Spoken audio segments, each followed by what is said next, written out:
This is the Patriots Catch-22 podcast with Evan Lazar and Alex Barth. I'm Evan Lazar. Evan Lazar. Hello, everybody. Nailed it. Joined as always by Alex Barth. That's a fit. That's a match. No risk it, no biscuit. 22. Here is Evan Lazar and Alex Barth. This whole class, I just think, kind of comes down to it's all different types of players and all different flavors of players, and then when is the run? You know, we talk about this a lot with the draft of like, when is that run on day two where now all of a sudden you watch the parade go by and you miss the run, you know, and that's happened to the Patriots. I maybe not with Vrabel, but I would say in 2024 that kind of happened with them at tackle, where they sort of miss the run and then they end up with Caden Wallace in the third round, and we see how that went. So I think that's going to be a big part of the edge rusher stuff. No. 22.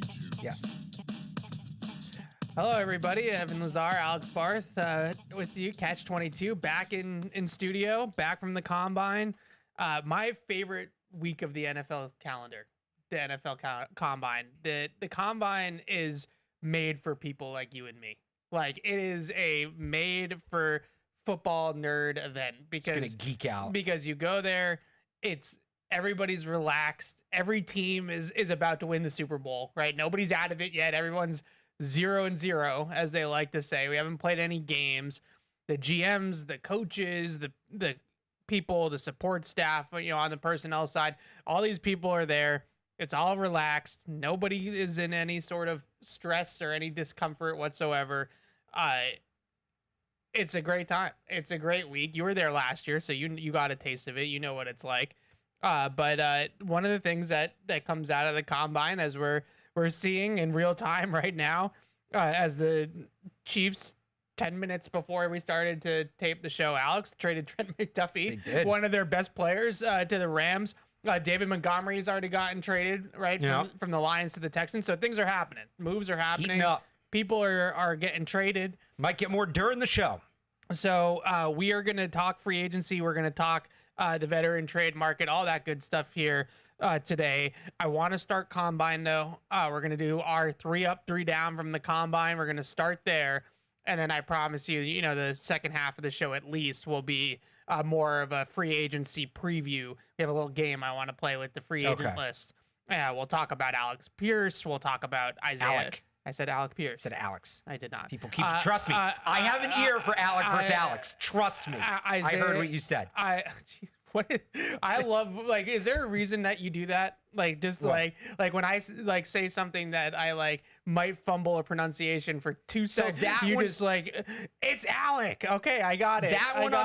So that one specifically, I think you can understand. I'm a little more attuned to because my first name is crazy side note. The number of people who don't know my name as Alex is wild. What do you mean? People know me as Barth. They just know me as Barth. Like when I worked in minor league baseball, they called me Barth all summer. A bunch of the interns didn't know who Alex was. It was kind of funny. It even sounds weird for me to say it. But yes, Alec versus Alex, I know the difference.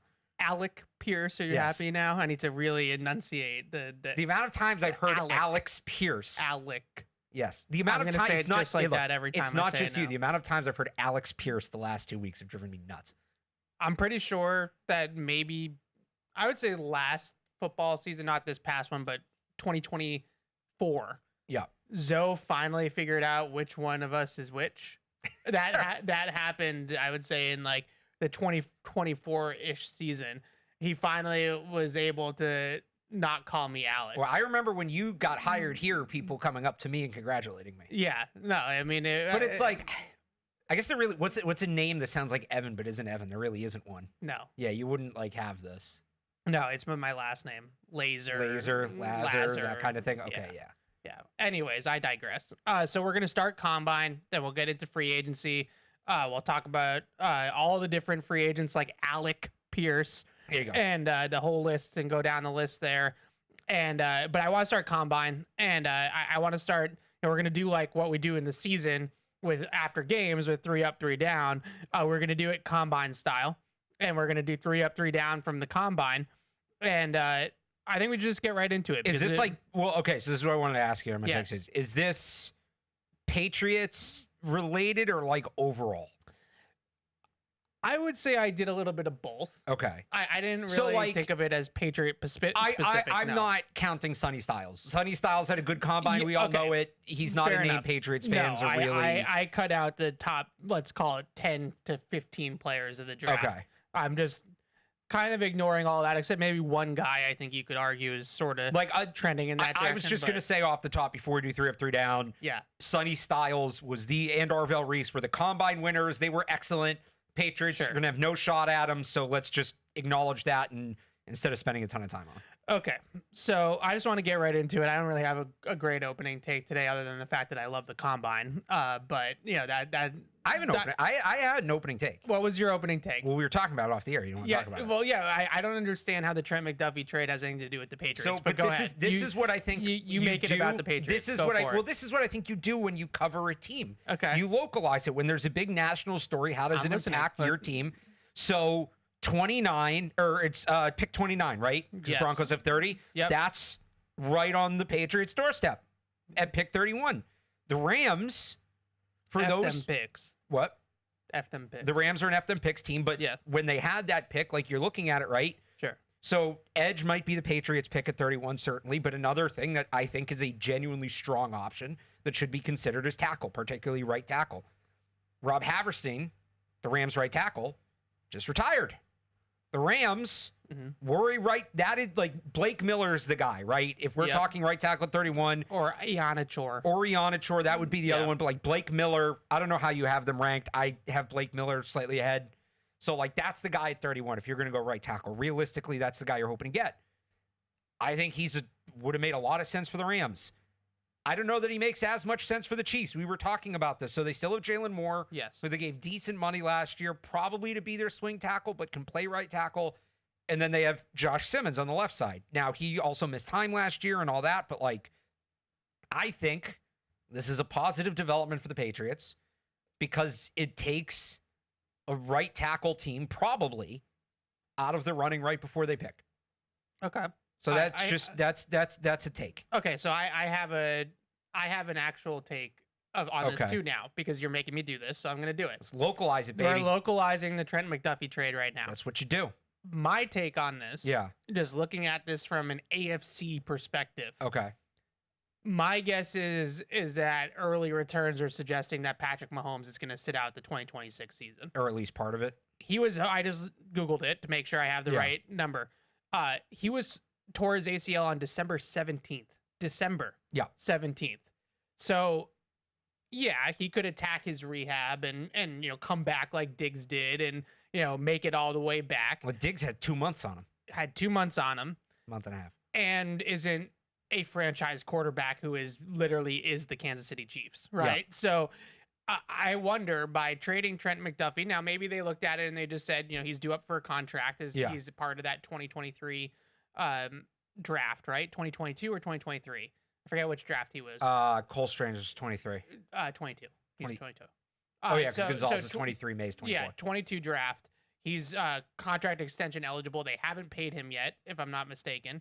And so maybe they just felt like the capital was better than giving him a $30 million a year contract.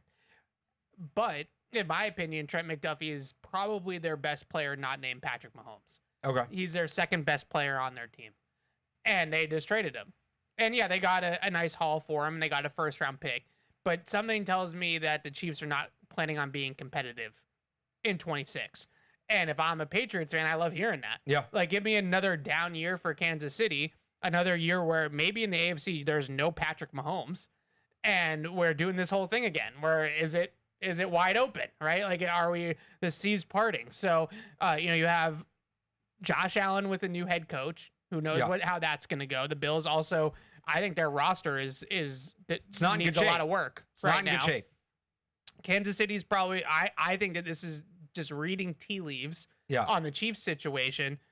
I would guess that Patrick Mahomes' 2026 season is very much in flux, whether he's going to play or not at all. So if he sits out the whole 2026 season, or at least a large chunk of it, I don't know why they would bring him back halfway through unless they're being competitive without him, which trading Trent McDuffie certainly doesn't help. Is he about to be like Jason Tatum of the NFL? Are they good enough for him to be the Jason Tatum of the NFL? It doesn't feel like it. And then, so you're looking at the Bills. You're like, I don't know. Yeah. Could go either way. With Joe Brady, you're looking at the Chiefs. No Patrick Mahomes in Kansas City. Ravens have a new head coach. Ravens that thing's have a kind new of head resetting. coach. It's all coming up Patriots again. It's not going to be as tough. Patriots. I will say this because some people in the chat pointed out, and just to be fair. And is that a good making it local? That is a great making it local. To go back to the other one, we didn't get to this part. We were debating this off the air. So the Chiefs did release Juwan Taylor, who was their right tackle. Yes. So you got to decide, is that because they think Jalen Moore can play right? Or is it because they want to draft a tackle and maybe this trade is setting up them taking Blake Miller? Like there's that too. It's going to be interesting, but anytime the board changes right before where the Patriots are scheduled to pick, your antennas go up. Like somebody's trying to figure out something there. So if I had to trade off, if they were picking at 15, I wouldn't make as big a deal about it. If I had to trade off though, another tackle team coming up and jumping the Patriots for Blake Miller. The Chiefs maybe hitting a little reset. I would definitely take the Chiefs. I think that's fair. Yeah, I'll give you one more take the Chiefs, to localize it. Because I like when we get news like this and we can do this. Yeah. And very different players, but like big picture, right? If we're going to just talk about the veteran trade market. Yes. If Trent McDuffie's going for 29. Yeah. Can you realistically ask for 31 for A.J. Brown if you're the Eagles? That's a good point. What does this do to A.J. Brown's trade value? He's obviously much younger. He does not play. I would say wide receiver is viewed as more a premium of a position, but it's close. It's close. Yeah, it's close. I think it's closer than, okay. I think it's probably like, if I had to put percentages on it, it's like 60-40 in favor of wide receivers, right? Because you got to get somebody to cover the wide receiver. So certainly corner is up there. I mean, quarterback, pass rusher, corner, receiver, left tackle are kind of the 5 premiums that we always talk about. So I thought that the asking price for A.J. Brown is wild, but I understand why the Eagles are driving that bargain. You're allowed to want things, but why give away one of your best players? Right. And I don't think that they're in any sort of I keep hearing. There's the other thing. Here comes our opening takes. I keep hearing that it's the same as the Max Crosby situation, and I disagree. I don't think it's the same as Max Crosby. Because, I don't think Max Crosby's going anywhere. Well, the reason why I don't think it's the same as Max Crosby is because the Raiders stink. And the Raiders have stunk for all of Max Crosby's career. So Max Crosby is at the point now with the Raiders. I think he's had like 1 winning season in 7 attempts. He's played 1 playoff game in Vegas. And now he has yet another coaching regime coming in. A new one. Again, I think this is like 4 coaches that he's on. In Philadelphia, A.J. Brown won a Super Bowl with the Eagles and went to another. Like, this is a different situation. This is a classic disgruntled diva wide receiver versus a player that has a real axe to grind with the organization that keeps messing up his career in his prime of his career. So for that reason, I just don't think that they're that similar, because Max Crosby has all the reason in the world to want out of Vegas. All the reason. A.J. Brown to me is like more just about a receiver wanting his. Like, he just wants volume, he wants targets, he wants touches, and that's all fine. Like, I'm not holding that against him. But I don't feel as though there's that similar for that reason. I think this is, I looked this up the other day, I think this is Max Crosby's 4th head coach in 7 seasons with the Las Vegas Raiders. Sounds about right. That's insane. Like, that is an insane number. Because remember, he's had Gruden, Antonio Pierce, McDaniels, Pete. Oh, so this might be 5. This might be 5. What year was he drafted? I want to say 19. So this is year 7. I mean, and then if you count Bisaccia as an interim, right, that would be 6. I mean, that's crazy. Or no, Gruden, Bisaccia is 2, McDaniels is 3, Pierce. Oh yeah, 6. Kubiak is 6. That's crazy. Yeah. Absolutely crazy. That organization needs some stability. Anyways, let's do 3 up, 3 down from the combine. Okay. I'm glad we did that. That was fun. Yeah. I like reacting to raw news. Oh, we already have an email. Okay. What are you talking about, Bart from Poland? Oh, boy. What are you guys talking about? The Chiefs traded Tyreek Hill in 2022, where they're not serious about competing then. Guess what happened after that? They made 3 straight Super Bowls. All the Chiefs are absolutely a right tackle needing team, especially Bart, Patrick Mahomes didn't have a torn ACL in 2022 when they traded Tyreek Hill. They traded Tyreek Hill in 22, and they ended up being right, thinking that they could kind of recreate Tyreek Hill in the aggregate because Patrick Mahomes was that good. And so they, instead of having to pay Tyreek Hill $30 million a year, they just said, we're going to spread out resources and Patrick will figure it out. Well, Patrick Mahomes is on crutches right now. They also that's a little bit different. Didn't they get multiple first-round picks for that? They did. They got a lot. Like, that was, I was a little, I understand the question. An absolute haul. All right. 3 up, 3 down from the combine. Let's start with the ups because we're a positive show. We're a positive show. This was the one, I guess both these guys maybe at the top of my list, maybe they performed their way out of the 31 conversation. I'm basically crossing both these guys by off. moving up, you're saying. Yeah, because they performed so well at the combine. I think there's no chance. The number one up I had on my list was Dylan Dynaman from Oregon. I just thought was like outstanding, outstanding combine, outstanding athletic testing, outstanding on-field drills. Like the drill work that he had, his workout was incredible. He looked like a corner. Moving inside through some of those drills. He did play some slot corner at Purdue mostly and a little bit at Oregon. But he puts up a 9.65 relative athletic score. 4.35 40, 41-inch vertical. And I think for my money, the best drill work of anybody at the combine. He was excellent. And now I think you're putting yourself with Dynaman, whatever. He's Dynaman. I think he's a lock top 20 pick now. I don't know how high he ends up going, but I don't think that you're in the conversation for him anymore. I mean, I think you look at, because you can kind of do this earlier in the first round, right? The Vikings at 18, I know it's kind of a lazy comp, but like they have nothing at safety besides Harrison Smith, and you got to start preparing for life after him. So that's a logical landing spot for him. Chicago at 25 is the basement to me for him. Yeah. Like the Bears, I don't think they have a safety under contract right now, which obviously might Brisker's change a free before the agent, draft. right? Yeah, but they're a team that could use a safety. If you're the Jets at 16, you're just trying to fix that defense and cause more turnovers, like, with the second pick. Because the thing with him and a lot of guys you're hearing right now, a lot of these guys that were risers at the combine or just being viewed as like high-level players in this draft, you have, I don't know how you count Sonny Styles personally. Like some people count him as an edge, some people count him as a linebacker, but linebacker, not a premium position. Caleb Downs, safety, not a premium position. Jeremiah Love, Thieneman is one. Yeah. Depending on what you want to do with Fano, with his arms, like he might be a guard. The best players in this draft don't play premium positions.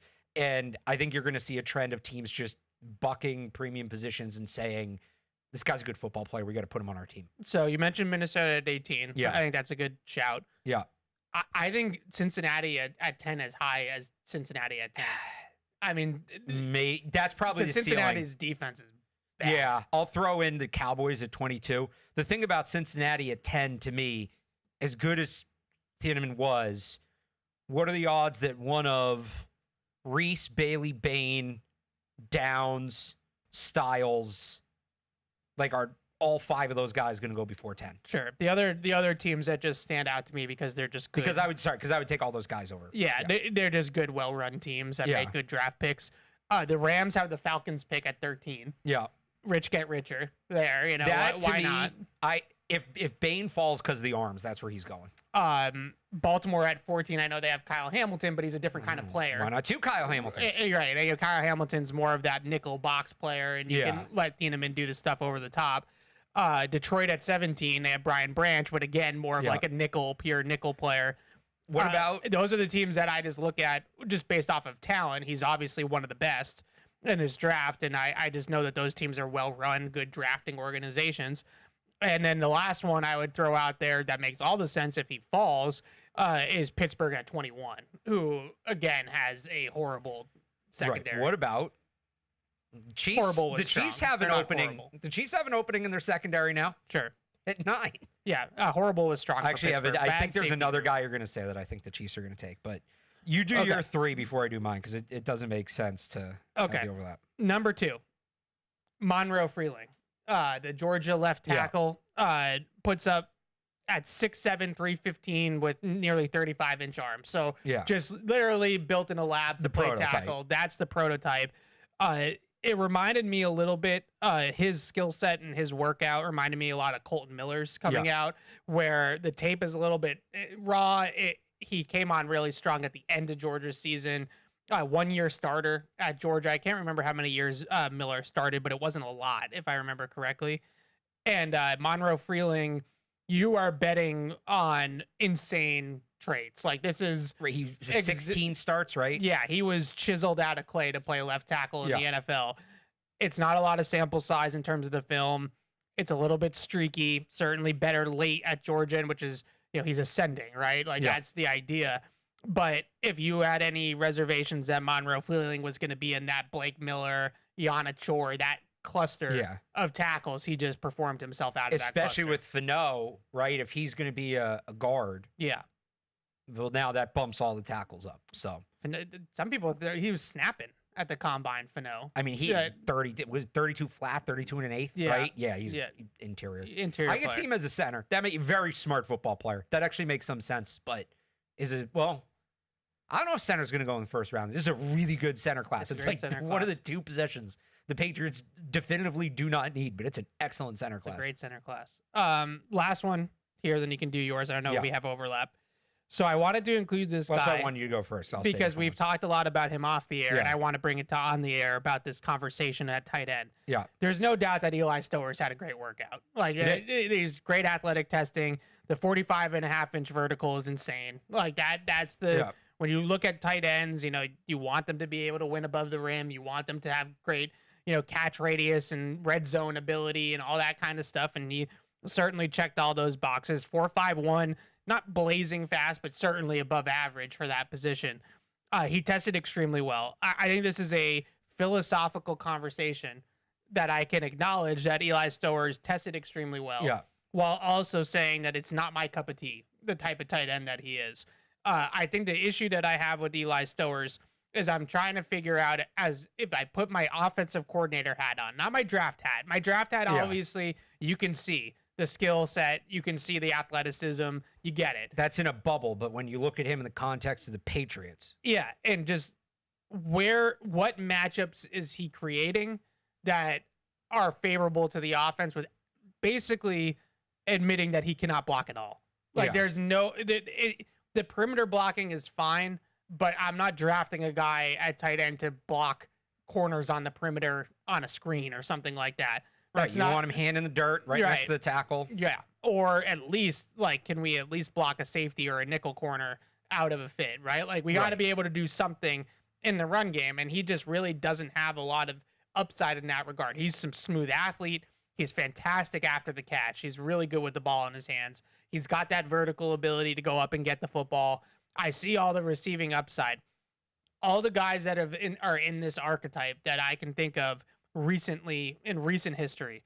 I think the number one guy in my mind that fits this archetype that's probably the apex is Dalton Kincaid. And Dalton Kincaid's a really good receiver.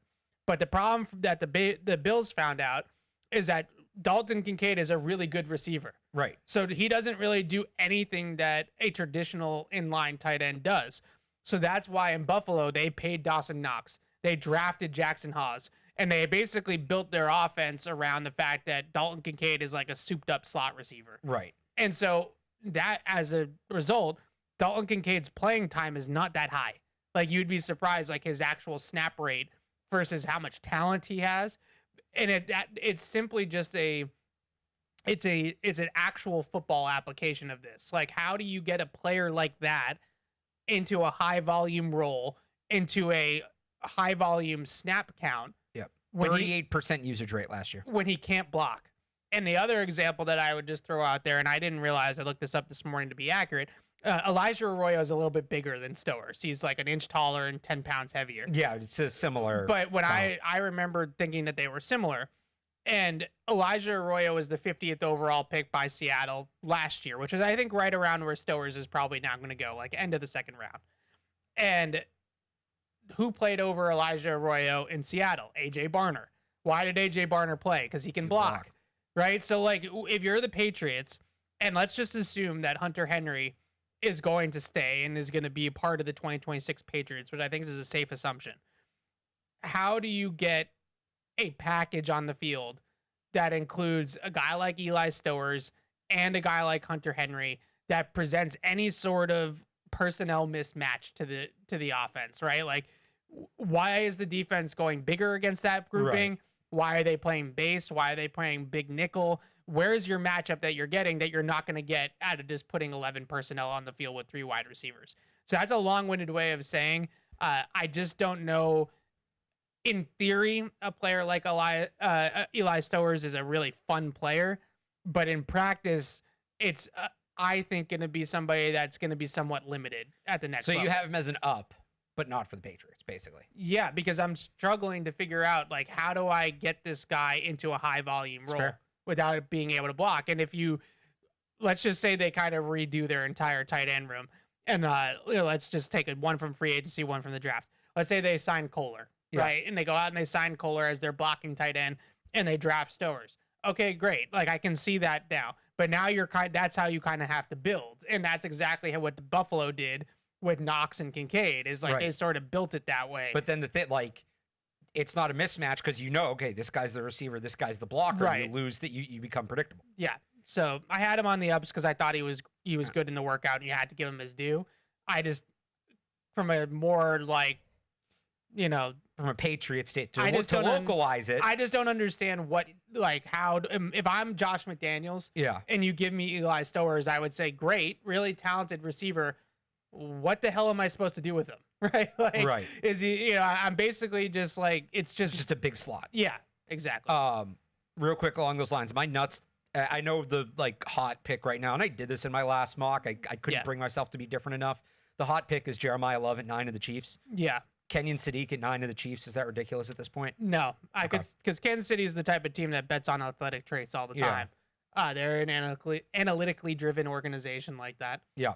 Kind of like the Rams. All right. Who did you have that I didn't have? So I'll pivot right off that. It's a perfect lead. Let's talk about another tight end.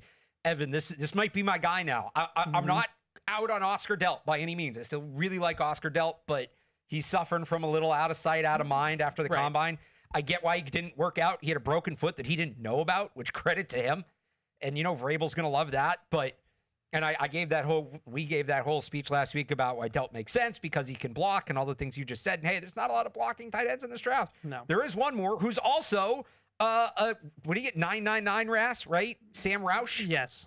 4'7", 40, 38.5-inch vertical, 4.37 shuttle at 6'6", 267 pounds. Now he does have 30-inch arms. 30.5. And like a 76-inch wingspan. That's short, right? Yes. Okay, but very. He is an explosive athlete. Yes. He blocks his ass off. He's got great size. He is somebody that can truly do a little bit of everything. Funny enough, you just gave the whole thing about Kincaid. Yeah. Have you seen who Lance Zierlein's comp is for Sam Rous? No, who is it? Dalton Knox. Yeah. Well, I think he's an underrated player. So I thought he had a great combine. I did not expect him to test nearly that well athletically, but going back and watching, it's like, okay, I missed this. That's on me. He, to me, is exactly the kind of tight end the Patriots should be targeting. So I agree with everything that you said. I think that he's the exact kind of tight end that gets better in the pros than he was in college. There's a lot of refinement needed in his game. And I think some of his blocking issues in terms of technique stem from the length. He just doesn't have very long arms and doesn't have a very wide torso. So that does limit him somewhat blocking wise. And I'd say a little bit catch radius wise too, in the passing game. His routes, anything that involves like a cut or a break in his routes are rough. His spacing, his depth of the route, he kind of has to settle and sink and move. And 70 pounds. Yeah, there's just a lot of the deceleration and the ability to start and stop is not fully there, not fully developed yet.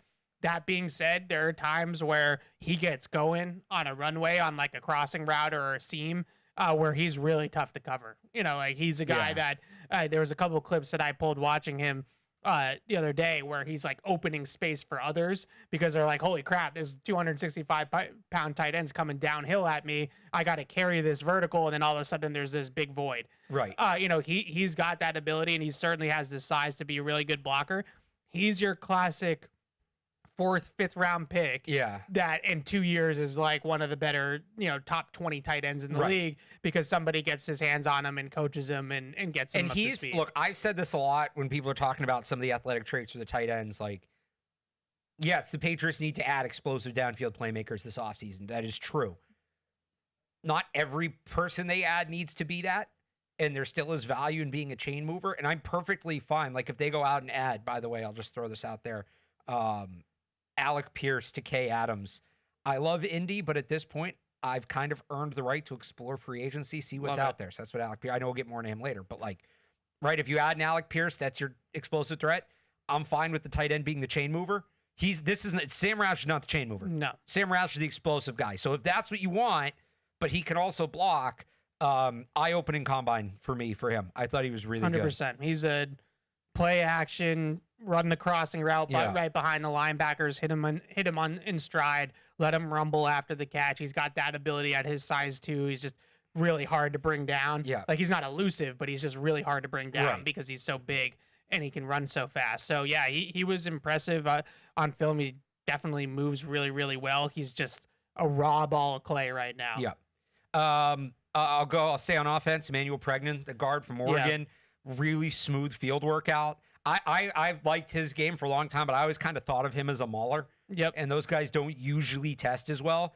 For him to be as nimble as he is and knowing the power that he plays with, okay. Yeah. Like, I don't know. And I was you're famously have pretty strong takes about guards in the first round, but I do. You know, if they can add an edge rusher, add an Alec Pierce, something like that, even if they don't, because we'll get to edge more, like, if they add an Alec Pierce and wide receiver and that box is checked and the tackles are gone, like, is Emmanuel Pregnan a fit at 31, or if they trade back a little bit?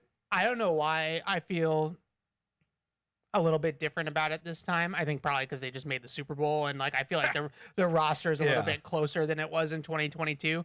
My biggest thing in 2022 is that they made the playoffs as a wild card team and then got smoked by the Bills. Yeah. And so they really weren't close. Like, they really had a long way to go. This team also has a ways to go, but not nearly as long of a road. So if you're telling me that they come out of free agency with an edge rusher, Alec Pierce, and basically they set up their board. Let's say it's just Alec Pierce. I would still probably go edge there. See, I think there's some really good day 2 edge options. I still might. There's a case for it, certainly. Yeah. But like, let's say it's Pregnan, and then I'm trying to think of the guys that you like on day 2. I think the issue with the day 2 guys is, as I kind of worked my way through them, is that a lot of them are, you know, once you get to that point of the draft, you're kind of talking projection-wise situational players. Like, Malachi Lawrence, I think, is a really, really talented guy. Yeah. Early on in his career, he's going to be a designated pass rusher, you know, third down specialist. Romello Heights, another guy that, you know, I really like. He's like 240 pounds. So early on in his career, he's probably going to just be a third down specialist. I know a lot of people like the kid from Penn State, Sutton, right? A big dude. The dentist. I think that he's probably an early down edge setter to start his career. And then maybe the pass rush stuff gets developed and he hits his stride with the pass rush stuff. So, like, all those guys, like, at 31, I think that you could get a Mesidor, you could get a Cassius Howell, who could probably play every single down early, as, you know, maybe even their rookie seasons. I just think that that's pretty valuable. I would also just rather go the other way with the guard position in general and sign somebody in free agency. But, yeah, Pregnan, I guess Pregnan as a whole, I was trying to kind of pick at that thing. I'm not as upset about it this year as I was. Well, could some of it be the player, too? Yeah, he's a good player. And I think that he fits a lot of what I want them to do next to Campbell. And not just what you want them to do. I go back to, and we talked about this, was it last week? Vrabel told you guys about needing to get stronger up front, like plays with a ton of power. Yeah, plays with a ton of power, wide body, really good anchor, you know, a really good ability to just put his feet in the ground and stop movement when they rush him. Obviously, people mover in the run game. He kind of reminds me a little bit of, not as big, but kind of a little bit of Onwenu, in the sense that, like, I don't think that he's like a nasty finisher. Yeah. He's just strong, you know, and I think that maybe you wish that there was a little bit more of that, you know, Logan Mankins, you know, kind of snarl in him. Oh, see, I see more of that. Okay, so if he has more of that, then I'm giving him credit. He's not Logan Mankins, but I wouldn't call it a deficiency. I want somebody that's going to, you know, set a tone. Let me ask you this. Did you watch him Did you watch him right after Vega? I think I watched him before Vega, and then I watched Vega right after. Okay, so that's him. Well, Vega's gonna that's an unfair. Well, because at first I didn't know if I was gonna spend too much time on Vega, But I was like, all right, whatever. I'll pop it. Like one of the tapes on and that see what guy's happens. nastiness is another level. Yeah, it's that crazy. you compare anybody to him, they're going to come up short. I think that for the reasons I just outlined, if they set themselves up where left guard is a spot where they can kind of go aggressively pursue in the draft, he fits a lot of the mold of the player. You know, wide body, physical, good anchor, stout player, heavy-handed in the run game. You know, that's the type of player that you would ideally like to put next to, in between Wilson and Campbell on your line of the future. You don't want to put I see a couple of emails about the Texas A&M guard, who I think is really talented. DeSantis. Yeah, really talented. But he's more to me like a pass blocking guard. Like he's kind of another one of these like athletes at the position. Pregnan's he's a bulldozer. He's a mauler, yeah. And it's mostly those athlete types, so there aren't a ton of those. Yep. All right, my last one, I guess I should go defense. Who would you rather talk about, Daryl Jackson or Jacob Rodriguez? Jacob Rodriguez. Okay, let's go Jacob Rodriguez. Because I think Jacob Rodriguez is a darn good football player. Here's the thing to me with Jacob Rodriguez, and I liked him before. Texas Tech was like one of my favorite teams to watch this season. Yes. Just as much as you. Can we revisit this conversation? They got dudes on defense. I'll give you that. You Evan, we were at Good Food Store one Friday, and I'm telling Evan, hey, Texas Tech's good this year, and he was furious with the concept that Texas Tech was good. Good food store reference. Well, their tackle's going to be a top 100 pick, and he's just not eligible yet. He's going to be. I was on offense, but he can play. You would like this. Yeah. Quick aside. At the combine. Yeah. Normally, when you go to the combine, it's Indianapolis. There's a lot of Colts. Yeah. College basketball. Yeah. Caitlin Clark. Yeah. Big there. This year, it's all Indiana. All Indiana. We heard them booing all Carson Beck, which I didn't love, but Fernando Mendoza was the most popular person in Indianapolis over the weekend. I'm sure. He was a rock star. It was cool. He is a rock star. Like that, it was Indiana football. It's crazy. It's still crazy to me. Yeah, it was cool. Signetti might be pound for pound the best coach in sport right now. Yeah, what he did with that program. It was a complete makeover of what it normally is. That's It's awesome. all Indiana. But Rodriguez, so I have a soft spot for the former quarterbacks. Whatever position you're playing, if it's former quarterback, my eyes open up a little bit. And the off-ball linebackers that were former quarterbacks. Off-ball linebackers and receivers are the two. This is like who was right the up your corner alley. a couple years ago? Anyway, but like watching Jacob Rodriguez, really smart football player, great instincts, plays very physically, forces turnovers, excellent communicator. Like the only thing with him to me coming into this was he might not test very well. Yeah. And, he's a little bit old school, big lumbering. I think he cut some weight, so that probably helped him. Measured in a 6'1", 231. I think he probably played closer to 240. But he was like one of the best athletic testers among the linebackers. Runs a 4.57, 38.5-inch vertical, sub 7.3 cone. So you're telling me all that stuff I saw in the fall, and he's a better athlete than I thought? Sign me the hell up. Put that guy next to Robert Spillane. You got a great linebacker duo. Yeah. That is going to be an advantage every time they're on the field together. Yeah, you're right. Like he kind of got typecasted as this try hard, lunch pail kind of guy. Which he is. Yeah, but it turns out he's also a stellar athlete. Like he's a top 50 player in this draft. Oh yeah, no, they're gonna have to you can't get. I've seen people mocking him at 63. You gotta move up. Yeah, and 31 still probably too early. Maybe if you the move only back, reason why he falls to 63 is because he's an inside linebacker, and the league is valuing inside linebackers less and less. And I think he's a little bit older, right? He's 23, turns 24 in September. You have that kind of production combined with this now athletic profile. That's check, right? And by the way, my thing about the turnovers, 7 forced fumbles, 4 interceptions last year. Yeah. So I am a big, this is a Jacob Rodriguez podcast. We're big Jacob Rodriguez fans over here. Again, might end up being a tweener pick for the Patriots. Would be unfortunate, but I'm going to be very, very, very happy if they come away with Jacob Rodriguez. He was a standout for me. Okay, any more? I mean, I got a couple more. Like I said, just throw them out. So DDS was one. Our best rapid fire. Which all right, is so I'll give you a couple more, and you stop me when you hear a name you like. Yeah. Kyle Lewis, sort of similar, tested better athletically than I thought. DDS, I thought had a good one. Was kind of getting typecast as more plotting. Malachi Lawrence, great athlete. Yep. Daryl Jackson, the defensive tackle from Florida State, that guy's all limbs, but he carries 320 pounds excellently. So, if they want another athletic inside guy, Obviously, Jennings Dunker as a football player, not just the hair. Yeah, come on. Can we give Jennings Dunker, the football player, some love?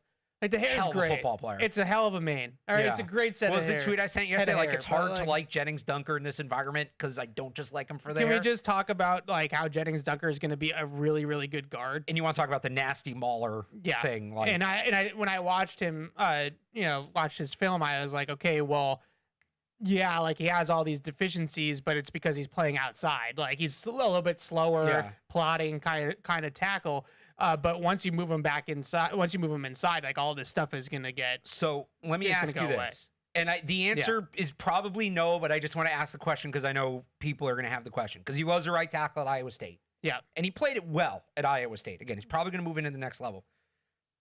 If they can't get Morgan Moses' replacement this year, like the long term, right? Let's say you draft Jennings Dunker in the second round. Yeah. If Moses takes a step back or gets hurt or whatever, would you be comfortable with him as an emergency right tackle if they don't have the next guy? Is he a guy that could play tackle in a pinch? In a pinch, yeah. I think probably with a lot of help. His foot speed is rough at tackle. So, like, let's say they don't get, like, why do I keep Ihachinor? Yes. I don't know why I can't get this. Ihachinor or Blake Miller, one of those guys, right? Yeah. But they have Jennings Dunker. Yeah. And that's just like the backup plan for the year, but it's not a long-term thing. He's got some flexibility. He could do it. I think that you would need to give him a lot of help, especially against really good high side and acknowledging rushers. that he's not going to be the ultimate replacement, but you have that option. Yeah, like because if you're facing a guy that rushes over the right tackle that's got some real pure speed off the edge, he's going to need some help. So that's just, it adds a little bit of value if he can do that. A couple other guys, I love my oversized offensive linemen. Sure. That's a thing for me. How about Mark Bell? 6'9", 346, 37-inch arms. I knew you were going to say that. The obvious Trent Brown comp. Here's one for you. I don't know if you've watched him yet.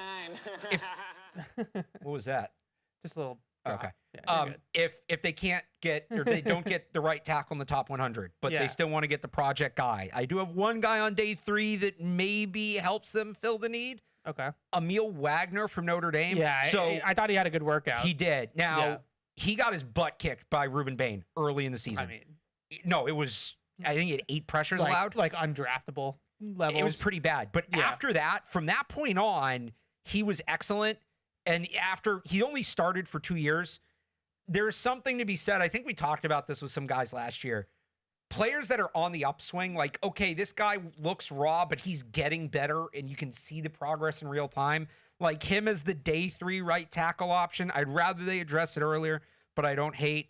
A couple other names, unless you have a strong thought on Wagner. No. Dalen Everett. I like corner for them as a need more than some people early on day 3 with the idea that in a year he's going to step in for Carlton Davis. Charles Demings is like the small school darling this year, I think. Had himself a good workout. We talked about him. And AJ Halsey, my guy. Did you watch VJ Payne, the safety from Kansas State? No, you keep telling me that I need to watch him. I was not aware of this guy. 6'3", 206, 4'4", 40, smooth mover around the field. He does a little bit of everything, little slot corner, little box, little free. Elliot Wolf's, like the days of the Patrick Chung and Devin McCourty dynamic, I think are gone. Yeah. They want the guys that can do everything. Of like the Kyle Duggar, like true box Well, hybrid. that's what I'm saying. Like the free and the strong, like they want everything. So VJ Payne, put him on your list to watch. Okay, let's do downs. Does enough names. Hang on. Wait, I had a couple more. We're doing downs. I had a couple more. No. John Michael Gillenborg. Yeah, you like that guy. And because we've gotten calls. I got 2 more. We've gotten calls on Skylar Bell. Yeah. Actually diving in on Skylar Bell, I was impressed. And I don't know how he makes sense for the Patriots. I think they more want the X. Yeah. If they cut Diggs or move on from Diggs, it's another story. I was really impressed. And then I have to ask you about Jeff Caldwell. What do we do about Jeff Caldwell? Nothing. So an athlete. Jeff Caldwell is 6'5", 216. Yeah, he's a great athlete. Ran a 4.31 with a 42-inch vertical. I mean, it's just insane. Yeah, but he has no route tree. He played 3 years of FCS, went to Cincinnati last year, caught like 30 passes. He did practically nothing. Yeah. He's there at 108. It's like their last of the 4 6-round pick. 208, sorry. 208. It's the last of their 4 6-round picks. Fine. I think he's going to get Tyquan Thornton and end up going like top 100 because somebody loves the workout and it probably won't work out. But I think that maybe you have to address it. He had a very impressive combine. Like, do you bring him in and, is he is he a roster role player? I don't know. I guess maybe in special teams. So that's the thing for me is like if you draft him, he can probably play special teams at that profile. Yeah, maybe with a gunner or something like that. Is he a great scout team receiver because he's like a freak athlete with all the measurables? John Giles-ish. Right. Like, sure. Like, there's a role for him in an NFL The one other organization. question, I don't think it's anything. his agility testing was okay too. Yeah. They've talked about wanting size at kick return. He didn't return kicks Oh my God. A 6'5" guy returning kicks? with that speed. Okay. Like Cordero Patterson style? Yeah. Okay. All right. He's on my radar. Are you done? Yeah, those are my Okay. outs. Let's go to the downs. Okay. So I didn't have a ton, honestly, because It's hard to do downs from the combine. yeah, it is. But I have a big picture one I wanted to bring up. Okay. My number one down is the NFL Combine. Yes, thank you. Good. My number Good one take. down. Go. This is a you take. This It's is a very me take. This is Go. a very you Continue. take. So I didn't even think to do this. my number one down is the NFL Combine, and the reason why I bring this up is I'll give you the stats here in a second. But I just opened the show. I love the Combine. Like, this is one of my favorite events, Yeah. and it's not just because it's the underwear Olympics. Like, I just love the event. I think it's a great time. I think it's NFL spring break with like a little bit of work sprinkled in. It's perfect, right? So I don't want it to go away. Like I have a great time every year. I don't want it to go away. But that being said, 37% participation rate among the prospects in the actual athletic testing. Which is why it was the fastest combine of all time. Survivor bias, 100%. Absolutely. 37%. And even Jeremiah was bringing it up by the end of the week. Yeah. And to the point at the 37% too, I would also add nobody does the agilities anymore. Nope. Because I think one running back ran the 3-cone, because right? it's at the very, very end. Yeah. And if you look at the historical data, there are positions where 3-cone and short shuttle are like the most important thing Yeah. at that position. And nobody does it anymore. Yeah. So that's a big issue. I know you're going to love this. The Shanahan tree doesn't go. Yeah. McVay, Kyle Shanahan, Liam Cohn. I heard that Matt LaFleur, the Packers, like popped in for a minute and then left. Like he was there for like 24 hours or something like that. So the Shanahan tree, which is like a third of the league practically, Because they think they're smarter than everybody, so they don't have to go. the coaches and GMs for those teams don't go, period. So is that just a unique thing to them? Maybe the 37% participation rate's not great. Obviously, I don't hold it against any of the top prospects in this draft to not work out. They don't need any draft on the tape. They don't need to have anything else to prove. There's no reason for Fernando Mendoza to throw at the combine. But you have like day 2 guys not doing it. You have day 2 guys not doing it, and they're not doing it. And I get it, but they're not doing it because their agents are advising them you're not going to test well. Right. So why would we hurt your stock? Well, You're not gonna if you're gonna run a 4.65 as a wide receiver, we're just not gonna have you run. That would be stupid on our part. It's a problem. The event as itself is.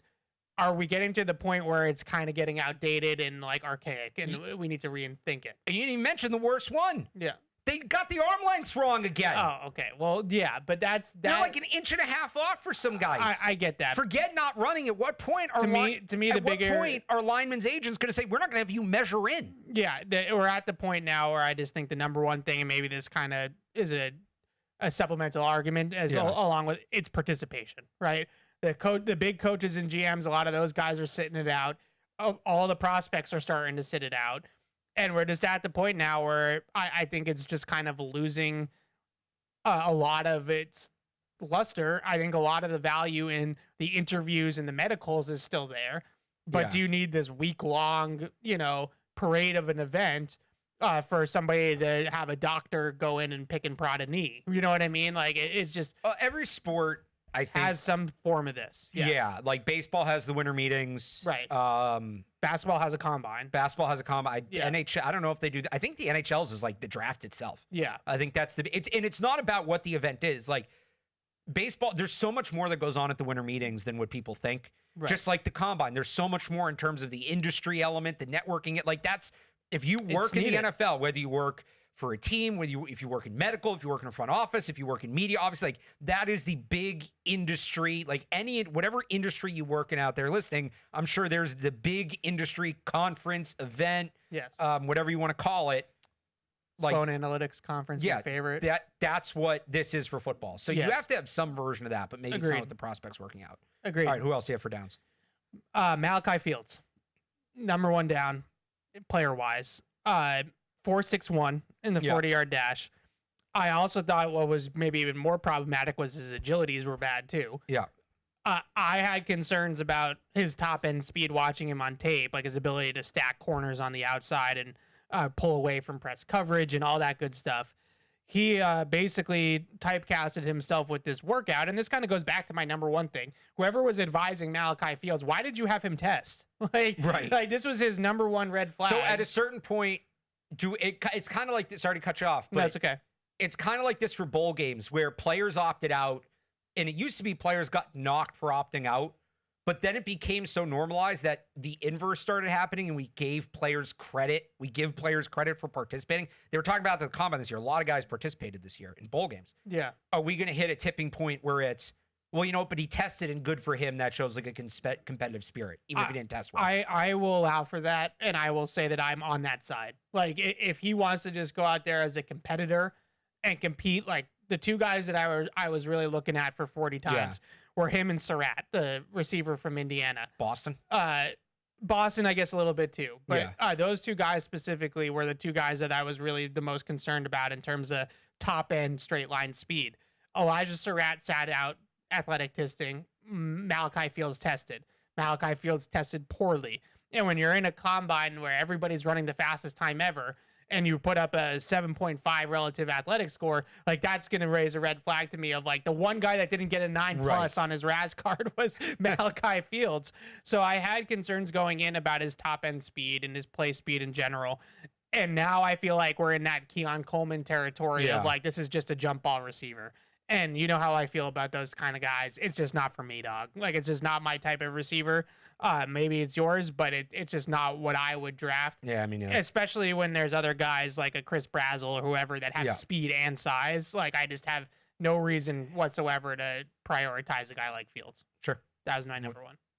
All right. Oh, you want me to keep going? Yeah, go ahead. All right, I had one more just because the combine was my first one. Yeah. I had Cassius Howell on here. Yeah, for the arms. The arms. Yeah, like, you have to. So I think that in a lot of ways, sometimes what happens is like Ruben Bain's going to get all the attention for his short arms. Yeah. Ruben Bain's going to be just fine. Like, his tape is too good. Right. So he's going to be a top 10, top 5 pick anyways. Yeah. The guy that might slide because of his arms is Cassius Howell. And his are shorter than Bain's. Yeah. So his arms measured in just over 30 inches, 30 and a quarter. Shortest by an edge rusher at the combine since 99, right? Yeah. So 6'2", 253, 30 and a quarter inch arms. So he's a little bit undersized in all sorts of ways.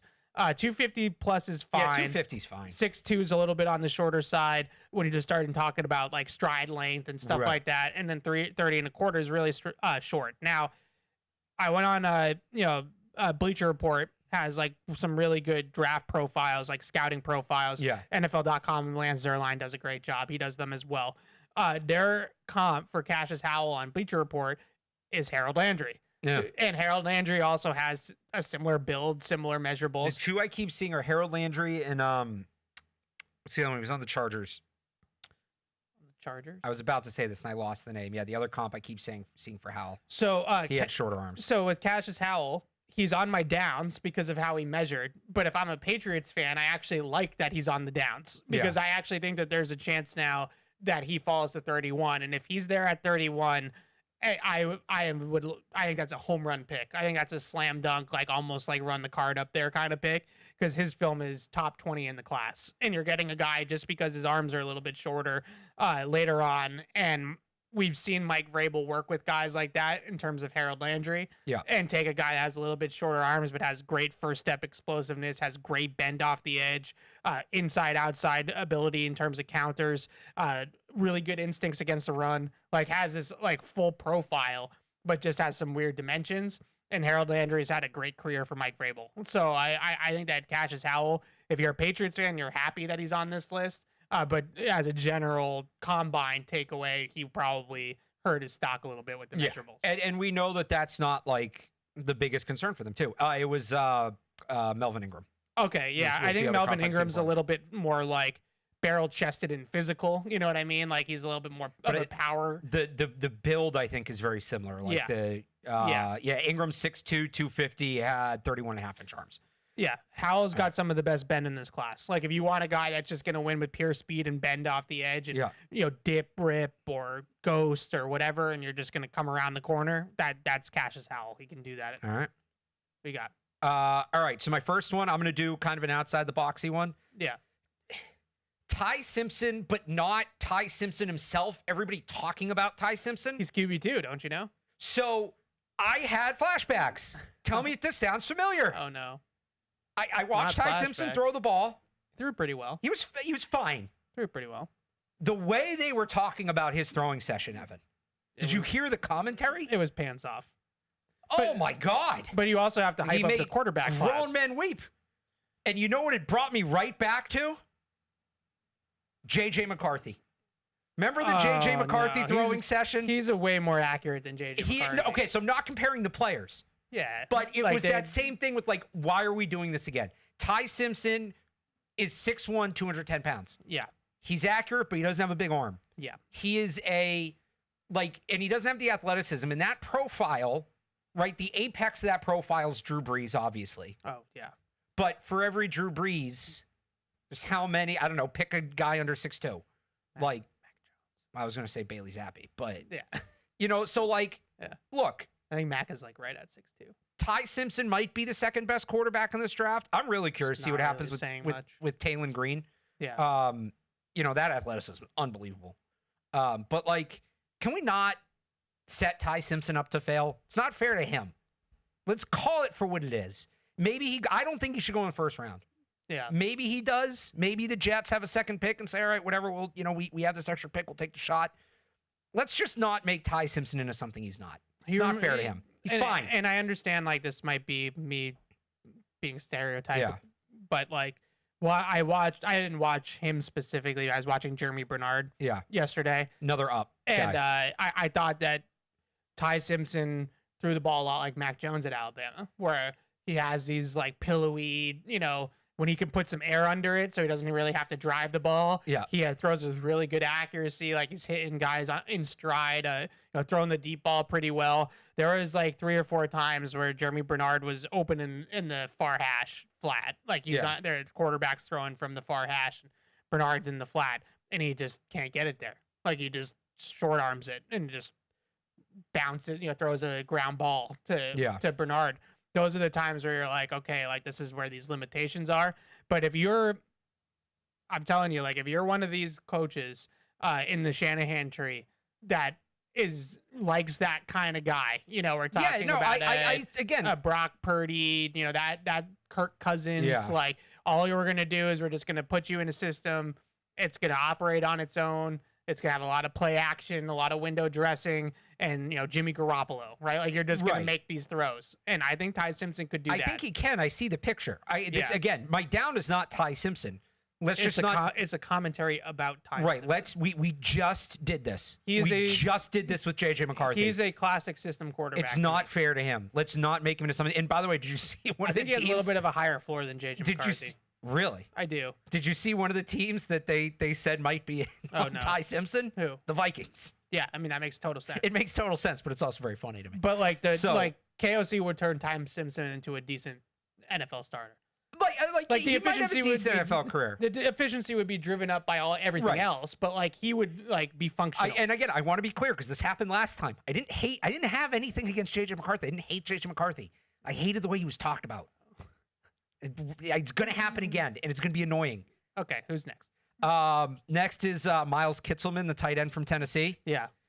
Ran a 4.9 40 and just yelled, "What the?" afterwards. All right, leave the kid alone. He knew it was a tough combine. It's less a down. It's more of a. It was a moment. It's a moment. Yeah, it's a moment for him having a down. So I don't. Again, it's tough to do downs for the combine. Yeah. He. Go watch his 40. It went it's unfortunate for him that went viral. He did not have a great combine. Yeah. And then my third one was going to be Hal with the short arm. So that might cover it for me. I'll kind of similar Fano.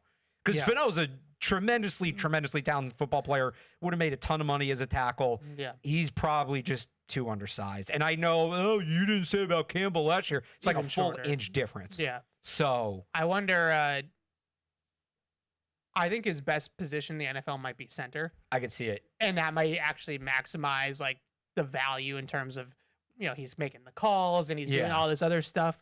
He's a smart player. Is a center going to go in the first round in this like draft? How high are you drafting a center? It's so tough. He's 6 on the consensus board right now. Yeah, he's super talented. And there's some people saying, no, he's still going to go top 10. There's some people saying he won't go in the first round. Yeah. So he's a wild. The whole tackle offensive line board was hard enough to project as it is. Because let me ask you this. So, okay, let's say he is an interior player, right? Yes. Is he a better interior player than Ione? Probably better pass blocker. But, like, who would you take first? So my point is if he... I'd probably take Fano.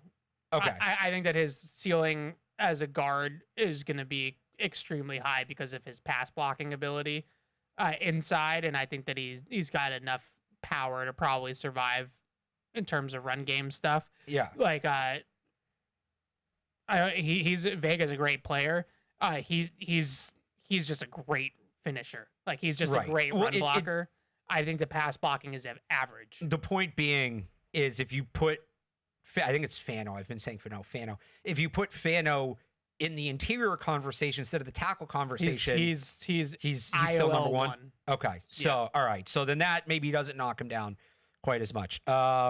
Yeah, and then the arm measurements from my other one, but you basically so this that. worked out perfectly. I wanted to do the first hour on the draft and the second hour on free agency. So we're going to take a quick break. We're going to come right back with your calls and emails, and we'll do our little free agency exercise and get you guys previewed for free agency. We'll see you guys in a second. Whether you're in the game or betting on the game, you'll need a game plan. DraftKings Sportsbook, the official sports betting partner of the New England Patriots, provides you with everything you need to build your personal betting game plan so you can get in on all the action while practicing safe bets. Visit DraftKings.com/responsible-gaming to learn more about all the safe betting tools DraftKings has to offer. Hope is here, 800-327-5050 or gamblinghelplinema.org. Must be 21 plus. Play it smart from the start. GameSenseMA.com. Physically present in Massachusetts. See DraftKings.com/responsible-gaming for details and state-specific responsible gambling resources. Isn't it time to get exactly what you want? Welcome to Red Hot Deal Days from Verizon, where you get your pick of our best deals. Like My Plan, where you can pick the perks you want and save on every one. For limited time, bring your own phones to a Verizon store and you can get My Plan for our best price ever. Get exactly what you want in your phone plan and only pay for what you need. Bring your phones to your Verizon store today and get My Plan. These deals won't last. It's your Verizon. The heaviest metal credit card of all time. Wielded at business dinners like a samurai sword. It's a classic corporate power move. But the real power move? Having end-to-end visibility on your most critical shipments. FedEx, the new power move.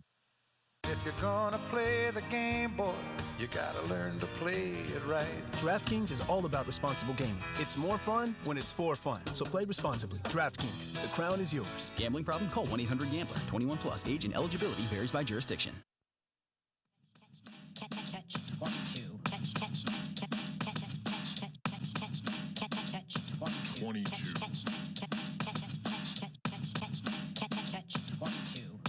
All right, we are back, and I'm gonna, this is always like ad read roulette. Like I just kind of get to decide which ones I want to read. Jess and I did just buy a new sofa from Bob's. When you have a 95-pound dog, your sofas don't last as long as you wish they would. So we just bought a new sofa from Bob's, and it might be the off season for football, but tax season is definitely here. Have you done your taxes yet? It's on the to-do list. Yeah, I know you haven't. And your tax refunds go further at Bob's Discount Furniture. Shop Bob's and score more high-quality, affordable finds like game day-ready power reclining sofas with more places to charge your phone, storage-filled dining sets with more seating styles to fit the whole team, and comfy Bob-O-Pedic mattresses with more years on their warranties, so you can rest up until next season. So stop in or shop online and get more for less with Bob's Discount Furniture, the official furniture store of the New England Patriots. All right, let's get to the calls. I know you guys have been waiting. Patty, you are in Agawam. What's up, Patty? Hey, what's going on, gentlemen? Hey. So I wanted to always talk about a couple things. The first thing, I watched Giardi, and he had on his Will Parkinson, who we used to do his podcast with. Mm-hmm. Hutchinson was saying something about cutting Hunter Henry and saving money, and I was like, where the hell is this guy getting this from? And why would it ever make sense to cut the only like real viable tight end that you have on your team this year?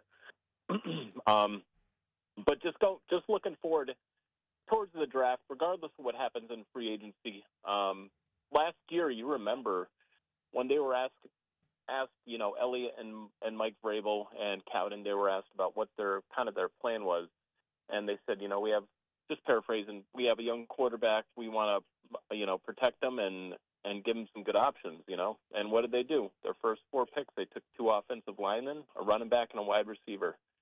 You heard Elliott and Mike both say that edge is a position of need. Now, this isn't the Bill Belichick regime, where Bill might talk out of both sides of his mouth or just not even say a damn thing at all, right? I think generally, regardless of what they do in free agency, like if they even double up on like maybe like a splash guy and then like a veteran guy on the edge, I think regardless, they're taking an edge with the first pick, even if I don't see them moving up, but if they stay at 31 or if they trade down like early into day 2. And I just wanted to get your guys' thoughts on that. And Alex, it's for both of you, but I know, Alex, you watch a lot of these guys. How come nobody's talking about Caden Curry?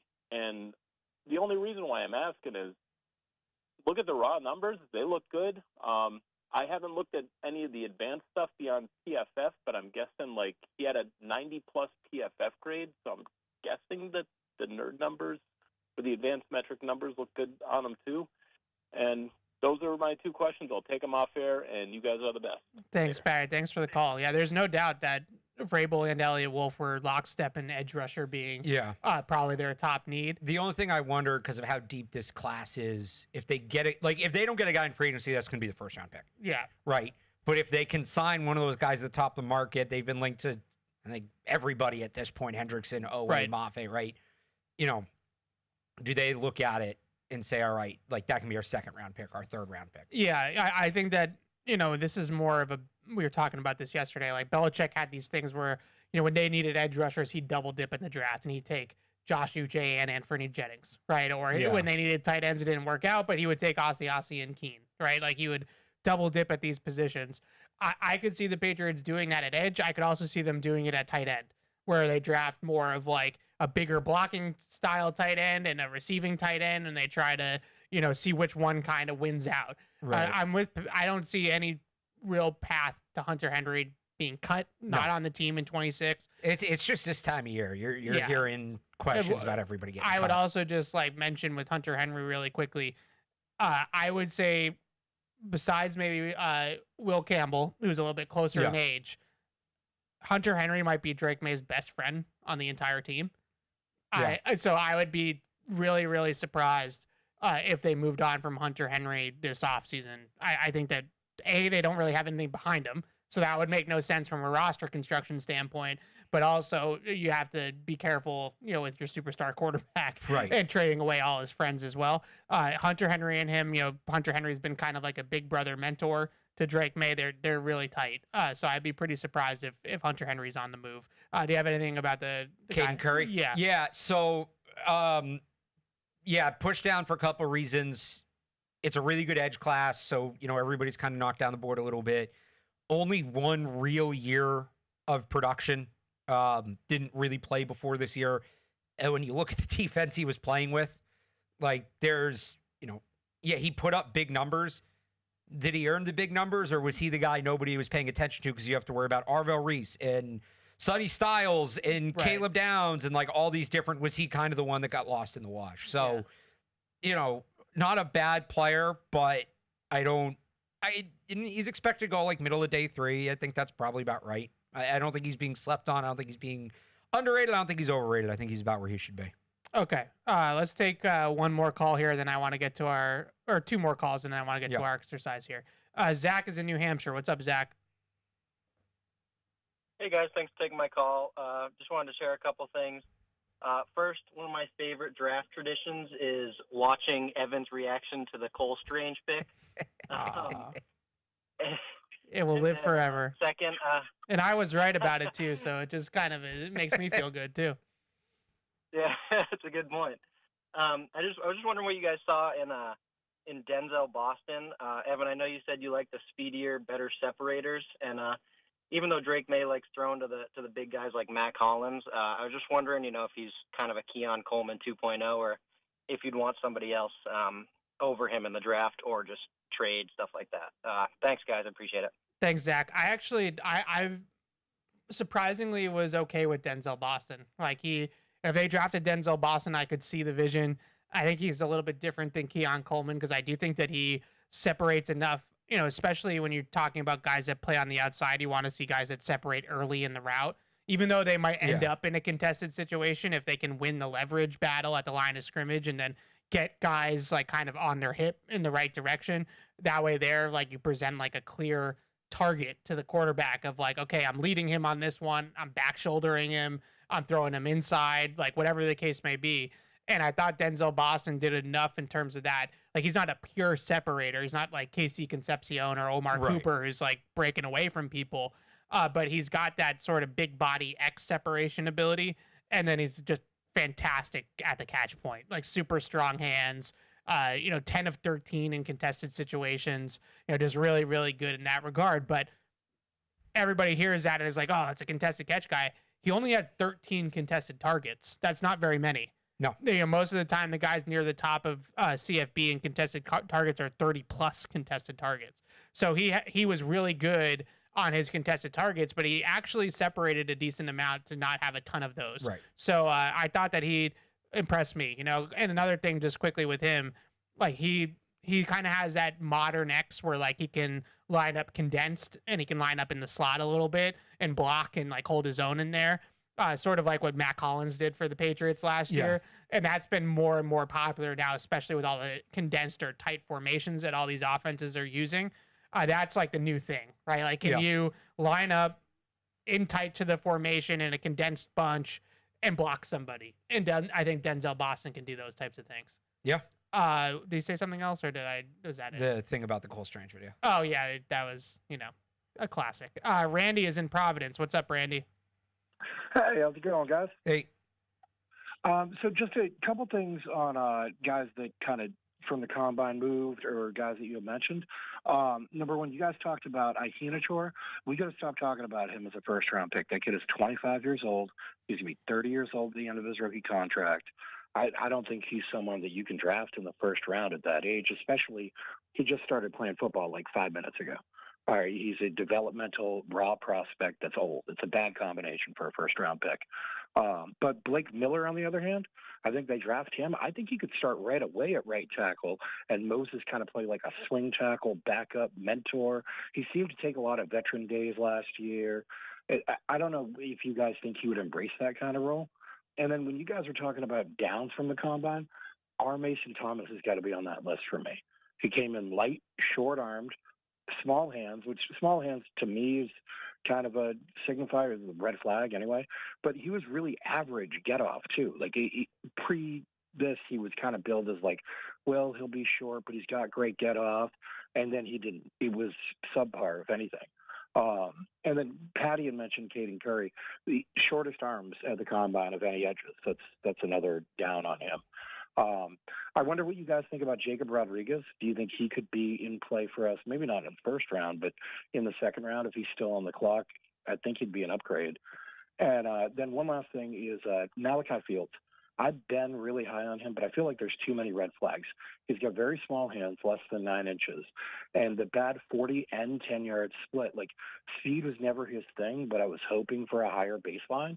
I like Lane more for this team, the kid out of USC. What do you guys think? Yeah, good call, Randy. Yeah, I didn't realize that Ihinator is that old. Yeah, I know he's older. Yeah, older prospect. That is an older raw prospect is a little bit concerning. I would agree with that, because then you're thinking, what, 26, 27 years old before he really hits his stride.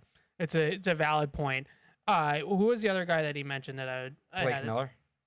No, I don't remember. Mason Thomas? R. Mason Thomas, yeah. I considered that. He only ran the 40, so it wasn't a lot of his athletic testing. He was on my list of guys that I was like not down on, but also was like kind of that middle of like I was kind of expecting to see a little bit more. You know, he's somebody that is really highly touted for his first step explosiveness, his speed off the edge, his hustle, his motor to chase the ball down. Like there's one play that he had against Auburn where he runs like 40 yards down the field to tackle a guy. Like those are the types of things that you hear and see about him. And he was just okay. You know, like he moved fine. So I could hear what he's saying on that. I'm not out, but 31's probably a little bit rich. Like he's probably a second round pick. Yeah. All right. Let's do this little exercise and we'll wrap it up with the people that just are calling in now. I wanted to kind of do this as like an in or out thing. Okay. But then I realized after the first couple, it's kind of more of like, here's a cluster of edge rushers. Which one would you take? You know? Okay. So let's just start with the obvious one. And I want to ask a favor. Somebody in the YouTube comments when the show is posted, if people are going to want to know when we talked about Alec Pierce, right? So this is when we're going to talk about Alec Pierce. We were at, I'll tell you where we were at. An hour and 15-ish. So just put like a timestamp. Yeah, 1:15. Yeah, so put a little timestamp in the YouTube chat. We'd really appreciate that. Alec Pierce, right now, he just went on what was it? Which ESPN property did he just go? Oh, it's K Adams. K Adams. He went on K Adams, not ESPN. He went on K Adams and said that he's going to test the market. That he's owes it to himself, owes it to. He's earned the right. Right to, you know, perfectly well said, right? At this point, you're not going to tag me. Why wouldn't I just at least on Monday take some calls and see what kind of market is out there? Because he's going to have a hell of a market. So right now, this is based off of projections from Over the Cap. They're looking at a $24 million per year AAV over 4 years. I'm going to round up and say $25 million, so $100 million contract for Alec Pierce. On Alec Pierce, are you in or you out? Yeah, I think I'm in. I think I'll still believe it when I see it, even though he said that. He's always going to say that in the middle of negotiating contract. I don't think he's the level of player some people are making him out to be, but I think his fit with Drake May makes it worth it. Yeah. You know, probably something. I don't know that I go above like $27 million a year, which is not that much money for wide receiver at this point, but like, I just think he's such a good fit with what Drake May does. You put him over the top, digs underneath, and it's it's not about collecting talent, it's about building a team. Alec Pierce fits in and builds a team. I'm going to pull the reverse card on you and ask you something. Yes. Let's say the Colts re-sign Alec Pierce. Yes. Maybe even before. Maybe you just kind of get the idea through back channels that they're going to get a deal done before March 9th. Alec Pierce and Michael Pittman are very redundant. Yeah. And Michael Pittman's not making insignificant money. I think it's $18 million. Do you call the Colts with a lowball offer for Michael Pittman, basically saying, all right, we know you're going to re-sign Alec Pierce, but you're trying to make the money work to do it. We'll take Michael Pittman off your hands for pennies on the dollar so you free up the money to re-sign Alec Pierce. So it's not me saying I'd rather have Pittman than Pierce. Right. It's me saying if you know Pierce isn't attainable, like as a logical pivot. I've always liked Pittman. Fight on. Yeah. Right? Yeah. Trojan. I've always liked Pittman. He's more of an intermediate guy than he is a deep threat, though. Like, his specialty, Pittman's, is like, I'm going to run, like, the deep dig better than anybody, right? Like, that's, I think, really his calling card. Pierce, is a true take the top off the defense kind of guy. I'm with you in terms of, would I do that? Would I, like, kick the tires on Pittman? Yeah, absolutely. If this is how it goes and they end up having to make Pittman expendable, sure. Yeah. I would. I think Pittman is more of like a high volume. Like, didn't he have like 100 catches like last year or 2 years ago? Last time they had a real quarterback. Yeah. Like, so he's more of like that kind of guy. You know, he's a little bit more of a chain mover versus a deep threat like Alec Pierce. You mentioned what I think is just the nail on the head with Alec Pierce. It's not that Alec Pierce is in the upper echelon of NFL receivers where he's probably going to be contract-wise if he hits the open market. He's going to be in a tier of receivers that I don't think from a pay structure standpoint he's quite at. Like, probably looking at something like around where T. Higgins got. You know, so if he gets 27, let's see, he gets 27 a year, right? Yeah. So I have, this is just over the cap. I sorted by AAV. 1, 2, 3, 4, 5, 6, 7. There's 7 wide receivers getting $30 million a year plus. Right. Now, but keep in mind, like, JSN's not paid yet. JSN's not paid yet, yeah. And there's going to be some guys that paid this offseason. And is Puka paid yet? No. No. Right. So like there's some guys that just aren't quite. But so aren't paid here's yet. in theory who's getting around. Sure. I'm gonna go from 29 to 25 because that's probably Pierce's range. Yes. Terry McLaurin, T. Higgins, Jalen Waddle, DJ Moore, George Pickens. That's gonna change. Jamison Williams. That might. Devonta Smith.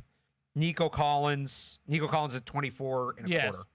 So and then Michael Pittman is next. Honestly. So the contract, you mentioned him in that group. Yeah. To me, the contract. Just the guys above, the guys in the 30+ range are Ayuk, Amon-Ra, AJ Brown, Garrett Wilson, DK Metcalf, CeeDee Lamb, Justin Jefferson, and then Chase is obviously getting 40 per.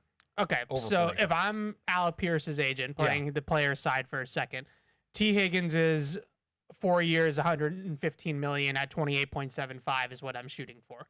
I think that's the contract that I'm shooting for. Is he $40 million guaranteed? Is he as good as T. Higgins? No, he's not as good as T. Higgins. That deal was last year. His deal was last year, and it wasn't on the open market. It was a re-sign extension with a rookie extension with Cincinnati. And it was a stronger wide receiver market too that offseason. So that's what I would say Alec Pierce's probably ceiling is on the open market is 28.75. It's a little rich for the type of player. If you want to make the case that that's what happens in free agency, you overpay a little bit, I can understand where you're coming from to an extent. The thing that you mentioned, though, that I think is what really makes the difference here, it's not just is he as good as Amon-Ra St. Brown? Is he as good as Jalen Waddle? It's what is the vision for him in this offense?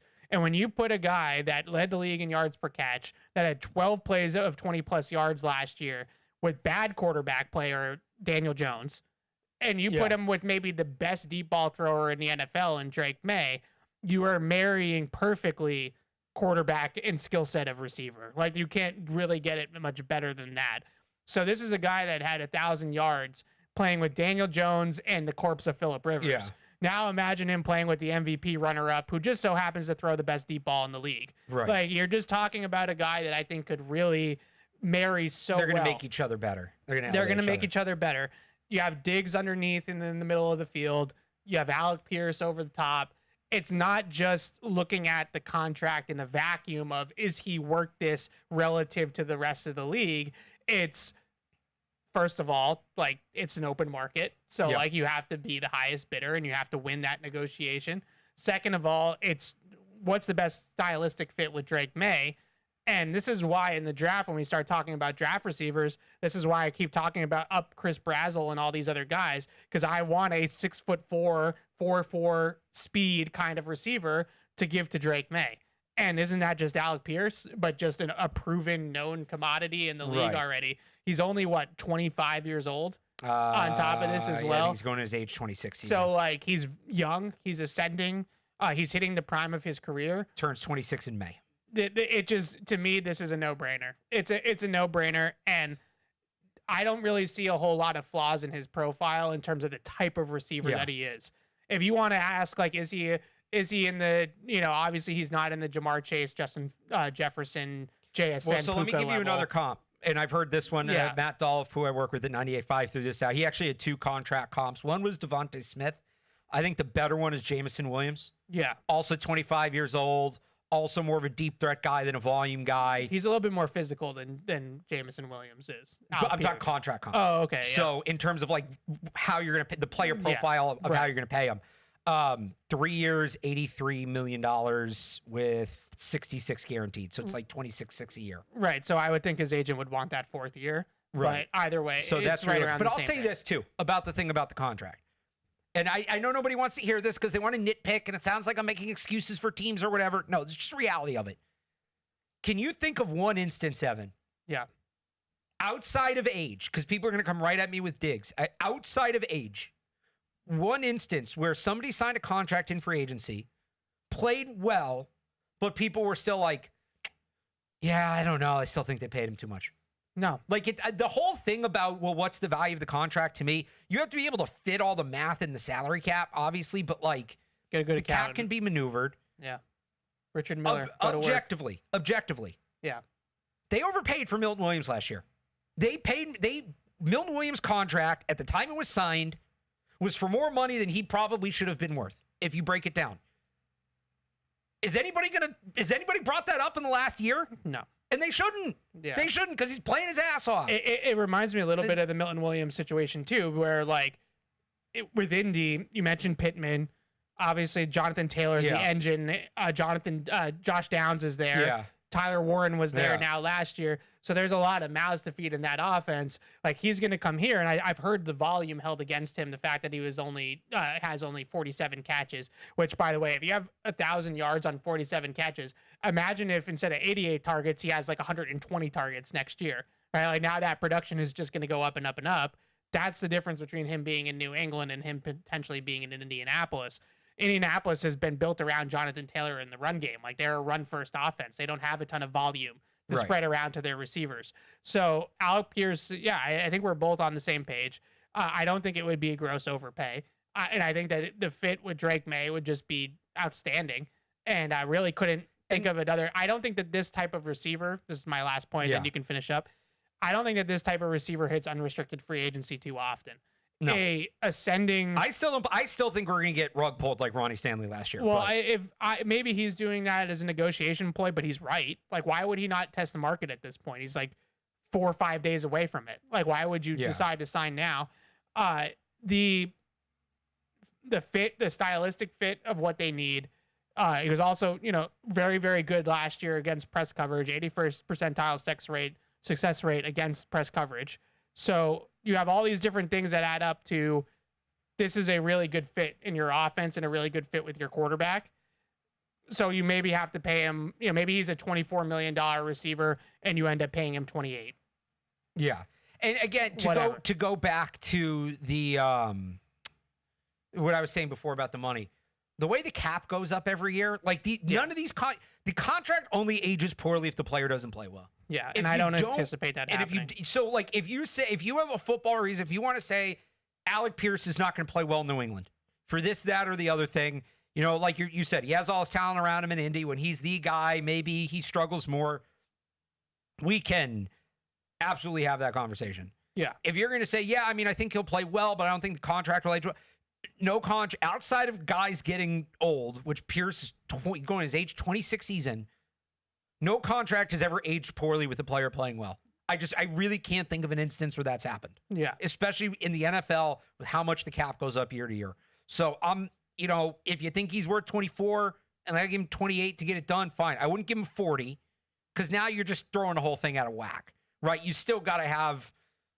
You don't want to look to be a pushover to agents, right? You got to negotiate with other players. But, I don't know. Are they probably going to have to pay more than I think he's worth to get him here? Yeah. But I don't really have a problem with that. Yeah. Because if he play, again. Just imagine, Nobody cares that Milton Williams' contract was worth more than he probably was worth on the open market. He was going to go to the Panthers, and they upped the offer. It was worth more than they thought he was worth. Yeah, and worked out. When you just, again, from a fit perspective, it's no disrespect to Kayshon Boutte and Mac Hollins, who both are really good for the Patriots last year. But you saw the volume that kind of role is going to get in this offense because of the type of player Drake May is and the type of quarterback Drake May is. Just imagine, let's say Kayshon Boutte is like a B minus, outside deep threat. Now you're going to put like a B plus A minus guy, maybe even higher than that, in that exact same role. Like all those targets and all the volume that went to Mac Hollins and Kayshon Boutte is now going to go to a better player. And the ceiling of the offense just goes up a lot. Right. And teams are already playing a lot of too high safety against the Patriots by the end of the season because of Drake May's ability to throw the deep ball. Now they really are going to have to do that. And that just opens up the entire middle of the field for guys like Henry and Diggs and stuff like that. I love the fit. I don't think that he's the best receiver in the league or anything like that, but I just think stylistically it's a slam dunk fit for the Patriots. So I think we're both all in on Alec Pierce. That hopefully he hits market because I think that they're going to be one of the teams that makes a pretty good aggressive pitch to him. And frankly, just to wrap it up, they have a pretty darn good pitch. Like if they come with the money, which is obviously the big question for any team. Every other box is checked. You can play with Drake May, who is going to get you the ball the way that you need to get the ball, and you're going to play for Mike Vrabel, the reigning coach of the year. Like, it doesn't get much better than that, right? Like, I mean, that's a great landing spot for Alec Pierce. Probably better than the setup he has in Indianapolis at this point with who knows what's going to happen with Daniel Jones and his Achilles and all that. Next player here on my list, Isaiah Likely. This is the other guy that I feel like is kind of on his own here now that Kyle Pitts got franchise tagged as kind of like the top guy at that position. Looking at, $9 to $10 million a year, according to Over the Cap. Maybe he gets a little bit more than that because it's the open market and things get crazy. But you're projecting with Isaiah Likely. Like his production in Baltimore obviously is behind Mark Andrews, and that's a big part of it. But you are basically saying, we see the traits, and with a higher volume, this guy's gonna, explode. Like he's gonna blossom in our offense. But you're not paying him based off of like proven concept, really. Right. So that's why the number's a little bit lower. In or out on Isaiah Likely? I wouldn't be mad if they signed him. Like, I don't think he'd be a bad signing, but I'd just rather they sign the tight end that can block, like we talked about earlier. Like, a guy that can play more traditionally.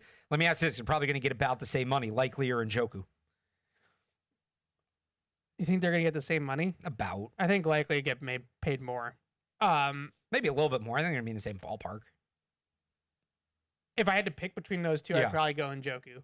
I think he's a little bit better blocker, a little bit bigger size, like better, just thicker, that kind of stuff. I'm not big on Isaiah Likely. I'm not either. I mean, again, like he's a good player. He's just not collecting talent. It's building a team. It's that thing. Yeah, I just don't really know what he does that is going to warrant paying him $10+ million a year based off what we've seen. He's explosive. He's a good athlete. I can see all those types of things. The blocking is a big concern for me. Like I look at Isaiah Likely as a receiver masquerading as a tight end. Like he's a he's a slot receiver. And I'm kind of out on that right now. I just see the way the league is going. I see the way that these offenses are being built. The offenses around the league that are using all these multiple tight ends, like the Rams and things like that, they're not building that around pass catching tight ends. They're building that around well-rounded tight ends. Like I think that's really where we're at schematically as a league. I just don't really know if Isaiah Likely changes the equation at all for them. Does he stretch the seam? Is he a little bit more explosive than Hunter Henry? Yes, but he doesn't have anywhere near the consistency or the resume that Hunter Henry has. So I'm just at a loss as to how do you put him and Hunter Henry together? Like, how do they complement each other? All the above. Like, I'd rather just go in the draft and draft somebody in a similar profile, of which there's like 10 of those in a draft like this. Yeah, I go back to, like, we're past the point. If this was 2 years ago, I'd be pounding the table. Yes, because he's talented and they just need to add talent. We've kind of moved beyond the point of just get talented players in the building because they have some. And now it's about more finding guys that fit the pieces to the puzzle. He's a good player. So again, I'm not against bringing good players in, but I think that there's players who are comparable that fit the puzzle a little bit better. Yeah. Like I think that, Likely is definitely younger, maybe a little bit more explosive, but I'd probably rather Cade Otton at that price point, because I don't think Cade Otton's going to break the bank, and I think he's a little bit better of a blocker than Likely is. So yeah, I'm kind of Charlie Kohler. I'm kind of out on Isaiah Likely. No. I know he's a sexy name, like he's a fun name, and if they signed him, people would probably think it's a little splashy, but not for me. Let's go to the edge rushers. So these ones I kind of grouped together, and I feel like the in or out is kind of picking which one out of these tiers. So Trey Hendrickson. Stop. That's its own tier. You think he's in his own tier?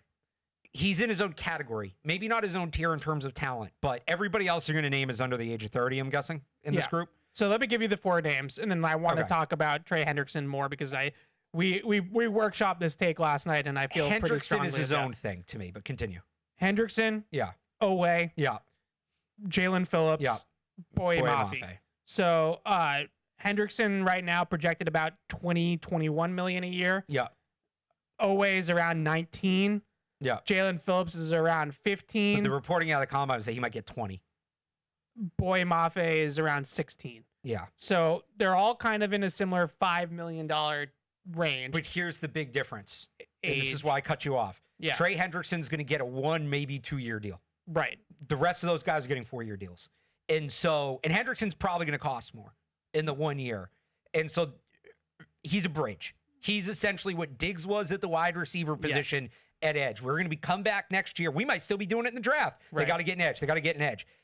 You know, they need a double dip, so that's different. But, like, you have a guy. If it's Owe or Phillips or Mafe, like, that's somebody you're kind of putting in and starting to build this thing around. You're going to build it around Hendrickson temporarily, but he's not a long-term answer. Those other guys I consider more long-term answers. So Hendrickson, to me, is in a different category. Okay, so let's separate them because you gave the take that just then a little bit. I think Hendrickson's going to be a guy that they're going to go after. The reason why I think it's Hendrickson is one, all the reporting out of the combine put Hendrickson and Jalen Phillips were the two guys that were coming out of the combine linked to the Patriots. Yeah. I look at Hendrickson exactly like you just said. To me, this is Stephon Diggs 2.0. This is a guy that has a great resume, 4-time Pro Bowler, 2 years removed or 1 year removed really from a 17.5 sack season. Coming off an injury. In Cincinnati. He's 31. He only played 7 games last year. He's coming off some weird like hip thing, muscle core I think thing. it was one of those things where like he had a bunch of little injuries too, and I wonder if they just shut him down because they were out. So this is where we need Trags. This is a perfect buy low kind of candidate for them, where if it works out like it did with Diggs last year, you probably have a double-digit sack guy for his age 31 season. You're probably only contractually tied to him for a year, maybe 2. In terms of guaranteed money. This is Stephon Diggs at the edge rusher position. Now, it's not a torn ACL, so maybe it's a little bit less injury, but those weird hip things, like those always freak me out too. We'll see if we can get the information. Those things freak me out as well. Trey Hendrickson, to me, is exactly the type of thing they did with Diggs last year, and that's why I think he's going to be their guy. I don't mind it. I think it could work, especially if you draft an edge rusher. Maybe it's not first round now, day but 2 guy. A day 2 or maybe 2, maybe double dip there to train behind Trey Hendrickson. Throw them in a group. I could see that, and I could see why they would think, well, we just did this with Diggs, and look at how it worked beautifully. He was exactly what we thought we were getting. I could certainly see that with Trey Hendrickson, who, let's face it, like Cincinnati did the Cincinnati thing with him. He probably wasn't too thrilled about the situation there. They kept on, franchise tagging him and stringing him along and stuff like that. So maybe he has like one more peak Trey Hendrickson season within him. Why not with the Patriots? Remember, he wasn't in camp last year, so that probably impacted his performance. The other thing is, and he played fine when he was healthy. He just wasn't healthy. The thing you hear a lot about the Patriots in spending is, they don't have that many guys to re-sign this year, but they have the Christian Gonzalez extension looming, and they have the Drake May extension looming. Those are obviously going to be very significant money. Yes, Gonzalez can sign his extension this year. This is going to be year 4. He's going into year 4, right? Yeah. The extension doesn't kick in. They don't have to actually start paying that money until 27. Outside of the signing bonus, right? Until 27. Yeah. So if Hendrickson's a 1-year deal, he's off the books before those kick in. That's not going to be the case with the other guys. Now, it's probably more money in that 1 year, like per year, than what those other guys are going to get. Right. But there's a boost there. So Trags just texted me back. He had a core muscle injury that he tried to play through. Yeah, those are always weird. I like I said, I think we both kind of mentioned it. This just feels a lot like Stephon Diggs last year.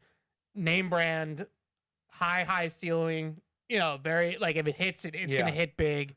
Guy with something to prove, coming off an injury, coming off a weird situation in Cincinnati. I just think that's the type of guy that they're going to gravitate towards, because you look at Owe, Phillips, Mafe, and I'm a big fan of Owe Mafe's going back to his draft, and I think that he's just a physical, downhill, great athlete. Yeah. I really would like them to consider him as well. The other thing about Mafe for me is between Phillips, Owe, and him, like, he has the worst production out of the 3. He needs more playing time. But I don't think he was in a good situation. So there's like an old baseball idiom, I don't know what you want to call it, like, if you 2 guys run to first, I forget the time, it's like 5 seconds, right? 2 guys take exactly 5 seconds to run to first base. Yeah. But one guy does with perfect form, one guy does with bad form. Who do you want? Perfect form. No. I don't. You want bad form. Because if one guy's running 5 seconds in perfect form and one guy's running 5 seconds in bad form, if you fix what the other happens when you guys fix that guy's form? Okay, so right. So to me, Mafe's that, and like, it's not a technical thing. I'm just like, right in their class right now. Yeah. But I think he's been in the worst situation of the three of them. Yeah. So what happens when you put him in a good situation? It's basically ceiling. Yeah. But like, I just think that he's their kind of guy. I think there's more untapped potential there than with Phillips and Owe. And I don't know that the floor is so high with either of those two that it's like, you don't really want to look at the potential. Just get the guy you know is going to play. Yeah, you might be able to get Jalen Phillips on a kind of a prove-it deal. He's dealt with injuries throughout his entire career. I don't think he's ever truly hit his ceiling in Philly or with Miami. I know he was only with Philly for he had some injury stuff too. Yeah, injuries. Like Mafe to me not hitting his ceiling is more just he wasn't given the chance. Yeah, I would, if I wasn't in on Hendrickson, if that's not where the route that they go and they want to sign somebody that's younger to more term. Because Henderson's a short-term proposition. It's a bridge. It's 2 years max. Yeah. And maybe it's a 3-year contract on paper. He's not here for more than 2 years. But Mafi's the type of guy that I would extend to maybe 3 years, 4 years. 4, yeah. To try to keep him around. He's only 27. Yeah. Last one here on this kind of tier. Yeah. Kayvon Chason. $15 million right now per year is around where, over the cap has a 3-year, I think it's going to be north of that. 3-year, $45 million total contract, $15 million AAV. How much do you value? It works. The familiarity. Yep. It works. And do they want a guy? I think we all he's a 1B, and maybe Mafe becomes the 1A, or somebody you draft, or Hendrickson. I don't think you get. It's not going to be Chason in one of those guys. It's tough. Yeah. I wouldn't be upset if they brought back Chason, but. My bigger, I guess this is for further in the tiers. There's a couple guys I look at, Lazar's tiers. There's a couple guys I look at that could be like this year's Kayvon Chason. Yeah, me too. Right. I would say with Chason, the biggest thing to me with Chason is like, it works. He's not a double-digit Pro Bowl caliber player with you, but it works. And if I'm him, like, there's some piece of me, right, with all of the bumps in the road that he had with the 17 coaching regimes in Jacksonville, the year with Vegas, like he finally came here and seemed like he felt at home and was happy and was performing and was in a culture that he liked and a place that he liked, playing for a coach that he liked. Yeah. Like, I'm not saying hometown discount because I think if I'm him, you got to try to cash in. He's 29. This is his last chance to get the big bag. But is he really? No fault to him. Is he just in a better situation here that might help you? $15 million per. If you want to do Chason and then sign one of these tier 2 guys that we're probably both thinking about, I could live with that as well if Hendrickson doesn't pan out. So I'd rank him Hendrickson, Mafe, Chason, the rest. Yeah, Owe and Phillips. Owe's I get why people really like Owe. I gotta look this up because I want to be accurate, but I feel like he's a little big for them. No, just in terms of play style. 6'5", 265. Yeah, it's a little heavy for them. I feel like they're more in that 250, 255 range. I think Chason played between 255 and 260 last year. Harold Landry's closer to 250. It's just a little bit more of a true hand in the dirt end versus somebody that's going to kind of dance outside the tackle. Yeah. That's just how I feel a little bit about Owe. Yeah. Who are the guys from your next tier here? Well, so now you get into groups more than tiers. Yeah. There's the clusters. Old guy you're trying to get the last drop out of. Right. Versus the young guys who are kind of this is where you're going to give your Joey Bosa take, isn't it? I've actually pivoted on that. Okay. I did not realize how much of a turnover machine Khalil Mack has been lately. Oh, God. So, literally, there's 3 old guys in there. Yeah. 4 if you count Cameron Jordan. Cameron Jordan, to me, is going back to the Saints or retiring, right? He's not going anywhere else. Look, if he's open to it, I would take him. I've always loved Cameron Jordan. He's a Saint for life. Joey Bosa, Khalil Mack, Jadeveon Clowney. Yeah. Do you have any interest in any of those things? No. You could sell me on Khalil Mack as the secondary edition. If it's Hendrickson or Chason or Mafe and then Mack, I'm in. But if he's the guy, even if you're saying, all right, we're going to take one in the first round, if he's your big veteran addition, I think you should do a little more. But as the second guy, I'm okay. I'm all set. I thought we were doing your tiers. Why are we on my tiers now? Because you had the list. Well, so then it's more like, can they find this year's Kayvon Chason? Kayvon Chason was a first-round pick, failed to produce, still a young guy. They brought him in, they maxed him out. So to me, a couple guys that are here that potentially fit that mold Arnold Ebiketie, who they were linked to at the trade deadline. So that's the one for me. All right, I'm going to give you a couple more. Yep. Arnold Ebiketie. Yep. Quinny Pay. Yep. Quiddy Pay. Malcolm Kuntz. Yep. And this one's kind of tongue-in-cheek, Josh Uche. Look, that one's very tongue-in-cheek. But, like, he is kind of a fit for what they're looking for. So they didn't trade him.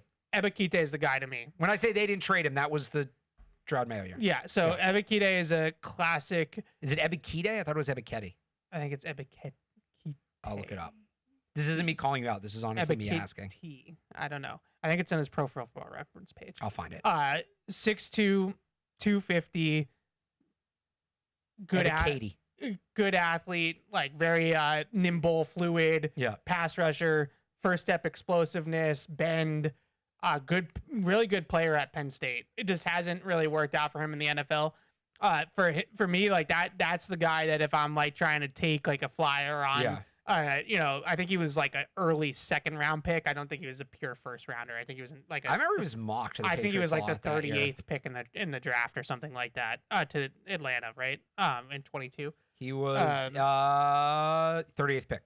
Nailed it. That to me is the type of guy that I would actually not mind at all if they end up not going with Hendrickson, who's going to make probably 20+ million. Yeah. Let's say they go in that. They bring Chase on back. Yeah. If they signed Arnold Ebiketie as like, we're gonna take a flyer on this guy. Emphasis on the K. We're gonna give him like a 1 year prove it deal, and let's see what happens. I would be in on that. I think that he's got untapped potential. I think he's someone that at Penn State fit their mold, like true outside linebacker, defensive end in a 4-3. I think that he's kind of their dude, just the way that he plays. So I would take him as like the second guy. Like I wouldn't give him. He's the second guy. Yeah, these are all the second guy at this point. Yep. So and Quiddy, I know some of these guys are more like defensive ends, but Quiddy Pay, Malcolm Kuntz, any interest in those guys? No, not really. Joseph Osai. Yeah, because like I feel like once you start getting into this tier, I think Ebiketie has a little bit more ceiling. Okay. Like I think that he could actually go to another level. But once you get into this tier, like Ebiketie? Yeah. Aren't you talking about like taking snaps away from whatever rookie that you're drafting? Yeah. Elijah Ponder, I think maybe they still are pretty high on and like think that he could be something. Like you'd probably just want to go into let your guys develop mode. Let your young dudes develop. I got one more tier for you. Okay. Former Titans. Former Titans. Draymond Jones, Arden Key. We heard these names at the trade deadline. Draymond Jones, I would assume. Just look at the list. Did Dante Fowler ever play for the Titans? I don't think so. Draymond Jones, I think, is the guy that is the second tier guy, second cluster guy. That if they miss out on the top guys, then Draymond Jones for a year as you develop a rookie is not a bad proposition. He's a good pass rusher. He's a guy that can win in the pass rush, win with multiple moves. Really good speed. Yeah, they're kind of guy. How about Dante Fowler? Just while we're there, 10.5 sacks 2 years ago in Washington, 3 last year in Dallas. No, I'm all set on like the over the hill guys. Like, he's 32. Yeah, I didn't realize he was that old. Let's have a little bit of upward trajectory, just even a tiny bit. I would take Arden Key as the second guy. Vrabel's just proven he can get something out of him. Okay. I wonder what Vrabel really thinks of Arden Key, but what do you mean? Sure. Just attitude, all that kind of. Fair enough. Yeah. Can we do the guards because we have 12 minutes left, and I want to get to the guards. Yes, we definitely should do the guards. So there's 3 guards that I look at, and there's a 4th guard that I really like the idea, but probably isn't quite in this terms of contract value. Yeah. So Suomalu, Isaac Suomalu from Pittsburgh. They have him at 1 year, $8 million. I think he's going to get a lot more than that. No, Ian Rappaport said during the draft these guys are going to get like $15 million. Yeah, I mean, he's a good player. David Edwards from Buffalo. Yeah. Which is probably in that tier of 15+. So the 2 specifically that Rappaport noted were Zion Johnson and David Edwards at $15 million. It's not, that I'm not trying draft, to be disrespectful. By the way. That was that Zion Johnson 22 is going to get what? $15+ million? Who's Zion Johnson's PFF agent? has him at 13. What favor does Ian Rappaport owe to Zion Johnson's PFF agent? has him at 4 years, $51 million, 27 guaranteed. Banana land for Zion Johnson. Like he's probably that was the Cole Strange draft. Okay. And Dylan Parr was who was the other? It was Zion Johnson and Who's the kid out of Texas A&M that year? Oh, he went to Houston. Yeah. Got drafted by Casario. The Yeah, Texans. that's going to bug me. He, I think, has actually been a decent player. So Edwards, Suomalo, Kenyon Green. I don't think so. I think he flamed out. Oh no, yeah, did they cut him? Yeah. Suomalo, that whole draft. David Edwards, and then just based off the projections, you have to put Vera Tucker on this list. Yeah. Now Vera Tucker has been injured a lot. Yeah, but when he plays, Vera Tucker is a really good player when he plays. So those three guys are like the top of the guard market. Let's just call it 15 even for in that sort of range. Who are you taking out of that group? I like David Edwards. Me too. I mean, him and Suomalo's close. The tiebreaker for me is you're taking him from the Bills, who might not re-sign him anyway. He's a little bit better run blocker. Grabbing those in-division guys, they've obviously had a ton of success from that. And I know some people roll their eyes at that. There is something to that. No, signing the guys from your division. That's a strength of Buffalo's team, other than Josh Allen. That's a classic Belichick move too. Yeah, I think he's a little younger too, right? In Suomalo, and he's a little bigger. He's not 30 yet, so a little bit wider. Yeah. You know? I really like the idea of David Edwards. If Edwards or Suomalo was here, I'd be ecstatic. Either one of them. Vera Tucker, the injuries. I think Vera Tucker to me is like similar to Hendrickson, where it's like, if that's the move because they're just banking on a healthy season from him, and they're going to draft the mid-round guard and develop the mid-round guard, but they have Vera Tucker, so they don't have to start the guard right away, like that whole thing, right? Like it's a good like kind of backstop to a rookie, so you don't have to put the rookie in right away if you don't want to. But that's a expensive backstop. Like you're going to be talking about a guy that is at least probably going to get a 2-year contract at around somewhere between 12 and 15 million. It's a lot of money. The other guy that I've sort of started to gravitate towards a little bit is Joel Bitonio. I just feel like that's a bridge, but for 1 year though, like again, if you're assuming that they're going to keep drafting linemen, which I think is a safe assumption, if you sign Joel Bitonio, remember when they brought in Brian Waters for a season? I mean Joel Bitonio is no Brian Waters, but I get what you're saying. Joel Bitonio is a pretty good player. Brian Waters is like a borderline Hall of Famer. But okay, maybe I'm underselling Brian. I think Brian Waters like I know he's a multi-time All-Pro. So 2-time All-Pro. Okay, so but Bitonio is a really good player. No, Bitonio is a good player. Good player. I just think very highly of Brian Waters. So apparently, I think Joel Bitonio is a classic. Like we're gonna play this guy. Oh, Joe Bitonio is a 5-time All-Pro. I'll put my foot in my mouth. Fair enough. Yeah, I told you he's a good player. Right. That Cleveland offensive line was nails for like half a decade. Yeah.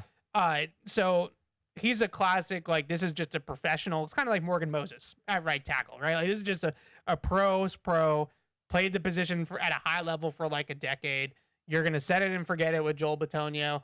Is it a long-term answer? No, but you're also not giving him a 4-year, $50 million contract either, right? Like you're talking about giving him 1 year of starter money. I just really like the idea of doing that and then putting him next to Campbell for a year, having him help Campbell out for a season, drafting and developing guards still, and continuing to draft linemen every single year. And then hopefully one of these guys from the draft, whether it's Jared Wilson or it's somebody else that's more of a pure guard prospect, kind of comes out of the ashes and is your guard of the future, your long-term answer to that position. But I think by signing a guy like Bitonio, you're at least not forcing yourself to draft a guard at 31, right? Like you can kind of get out of that sort of thing. I like the idea that David Edwards would be fun just because he's a good player and he's from Buffalo. You're taking away from a strength of the Bills. But I think the smarter move might be to just give Bitonio like a 1-year starter kind of contract and keep drafting. And at least you have somebody that's a veteran that's played the position before and is good at it. So that was those were the guys that I had. We can take a few of these calls. I really hope they're in that guard market, man. I said it on Unfiltered yesterday. Is like this is a layup. There's like 5 or 6 guys that can all play. If you want to throw Zion Johnson in there, like that's Suomalo, Edwards, Vera Tucker, Johnson, Bitonio, like that's a good guard market. It's a good group. Yeah. Go sign one. Go get one of those guys and help out Will Campbell. Like I think the Will Campbell thing, quickly, it's a little bit like when you draft a quarterback. Like you need to. Will Campbell is somebody that you are heavily invested in as an organization. He was the 4th overall pick in the draft. You are heavily invested. Like, don't make life harder on him by putting him with somebody that, no offense to Jared Wilson, really isn't a guard, or putting him against another rookie that's a 3rd-round pick that you're trying to develop. Like, go out and help him. Like, go out and give him a serious wingman. Yeah. That it's a lot like a quarterback. All right, let's get to the phones, and you guys got to be a little bit quick because we're up against it. But Paul is in California. What's up, Paul? Paul. Okay, no Paul. Andrew is in Kingston. What's up, Andrew? No, Andrew. Okay, I think they thought knew the show was coming to an end. All right, let me ask you a couple more positions real quick. Yeah. Because these are just good classes at these positions. Okay. Linebacker. That was one of them, yep. Yeah, Devin Lloyd's a really good player. I mean, I don't really think That's probably a pipe dream, but it's kind of silly. Like, I don't think you need to spend on Devin Lloyd. What about a guy that we both really like? PFF has him at $12 million a year. Oh no, they have him at $12 million total. They have him at $6 million a year.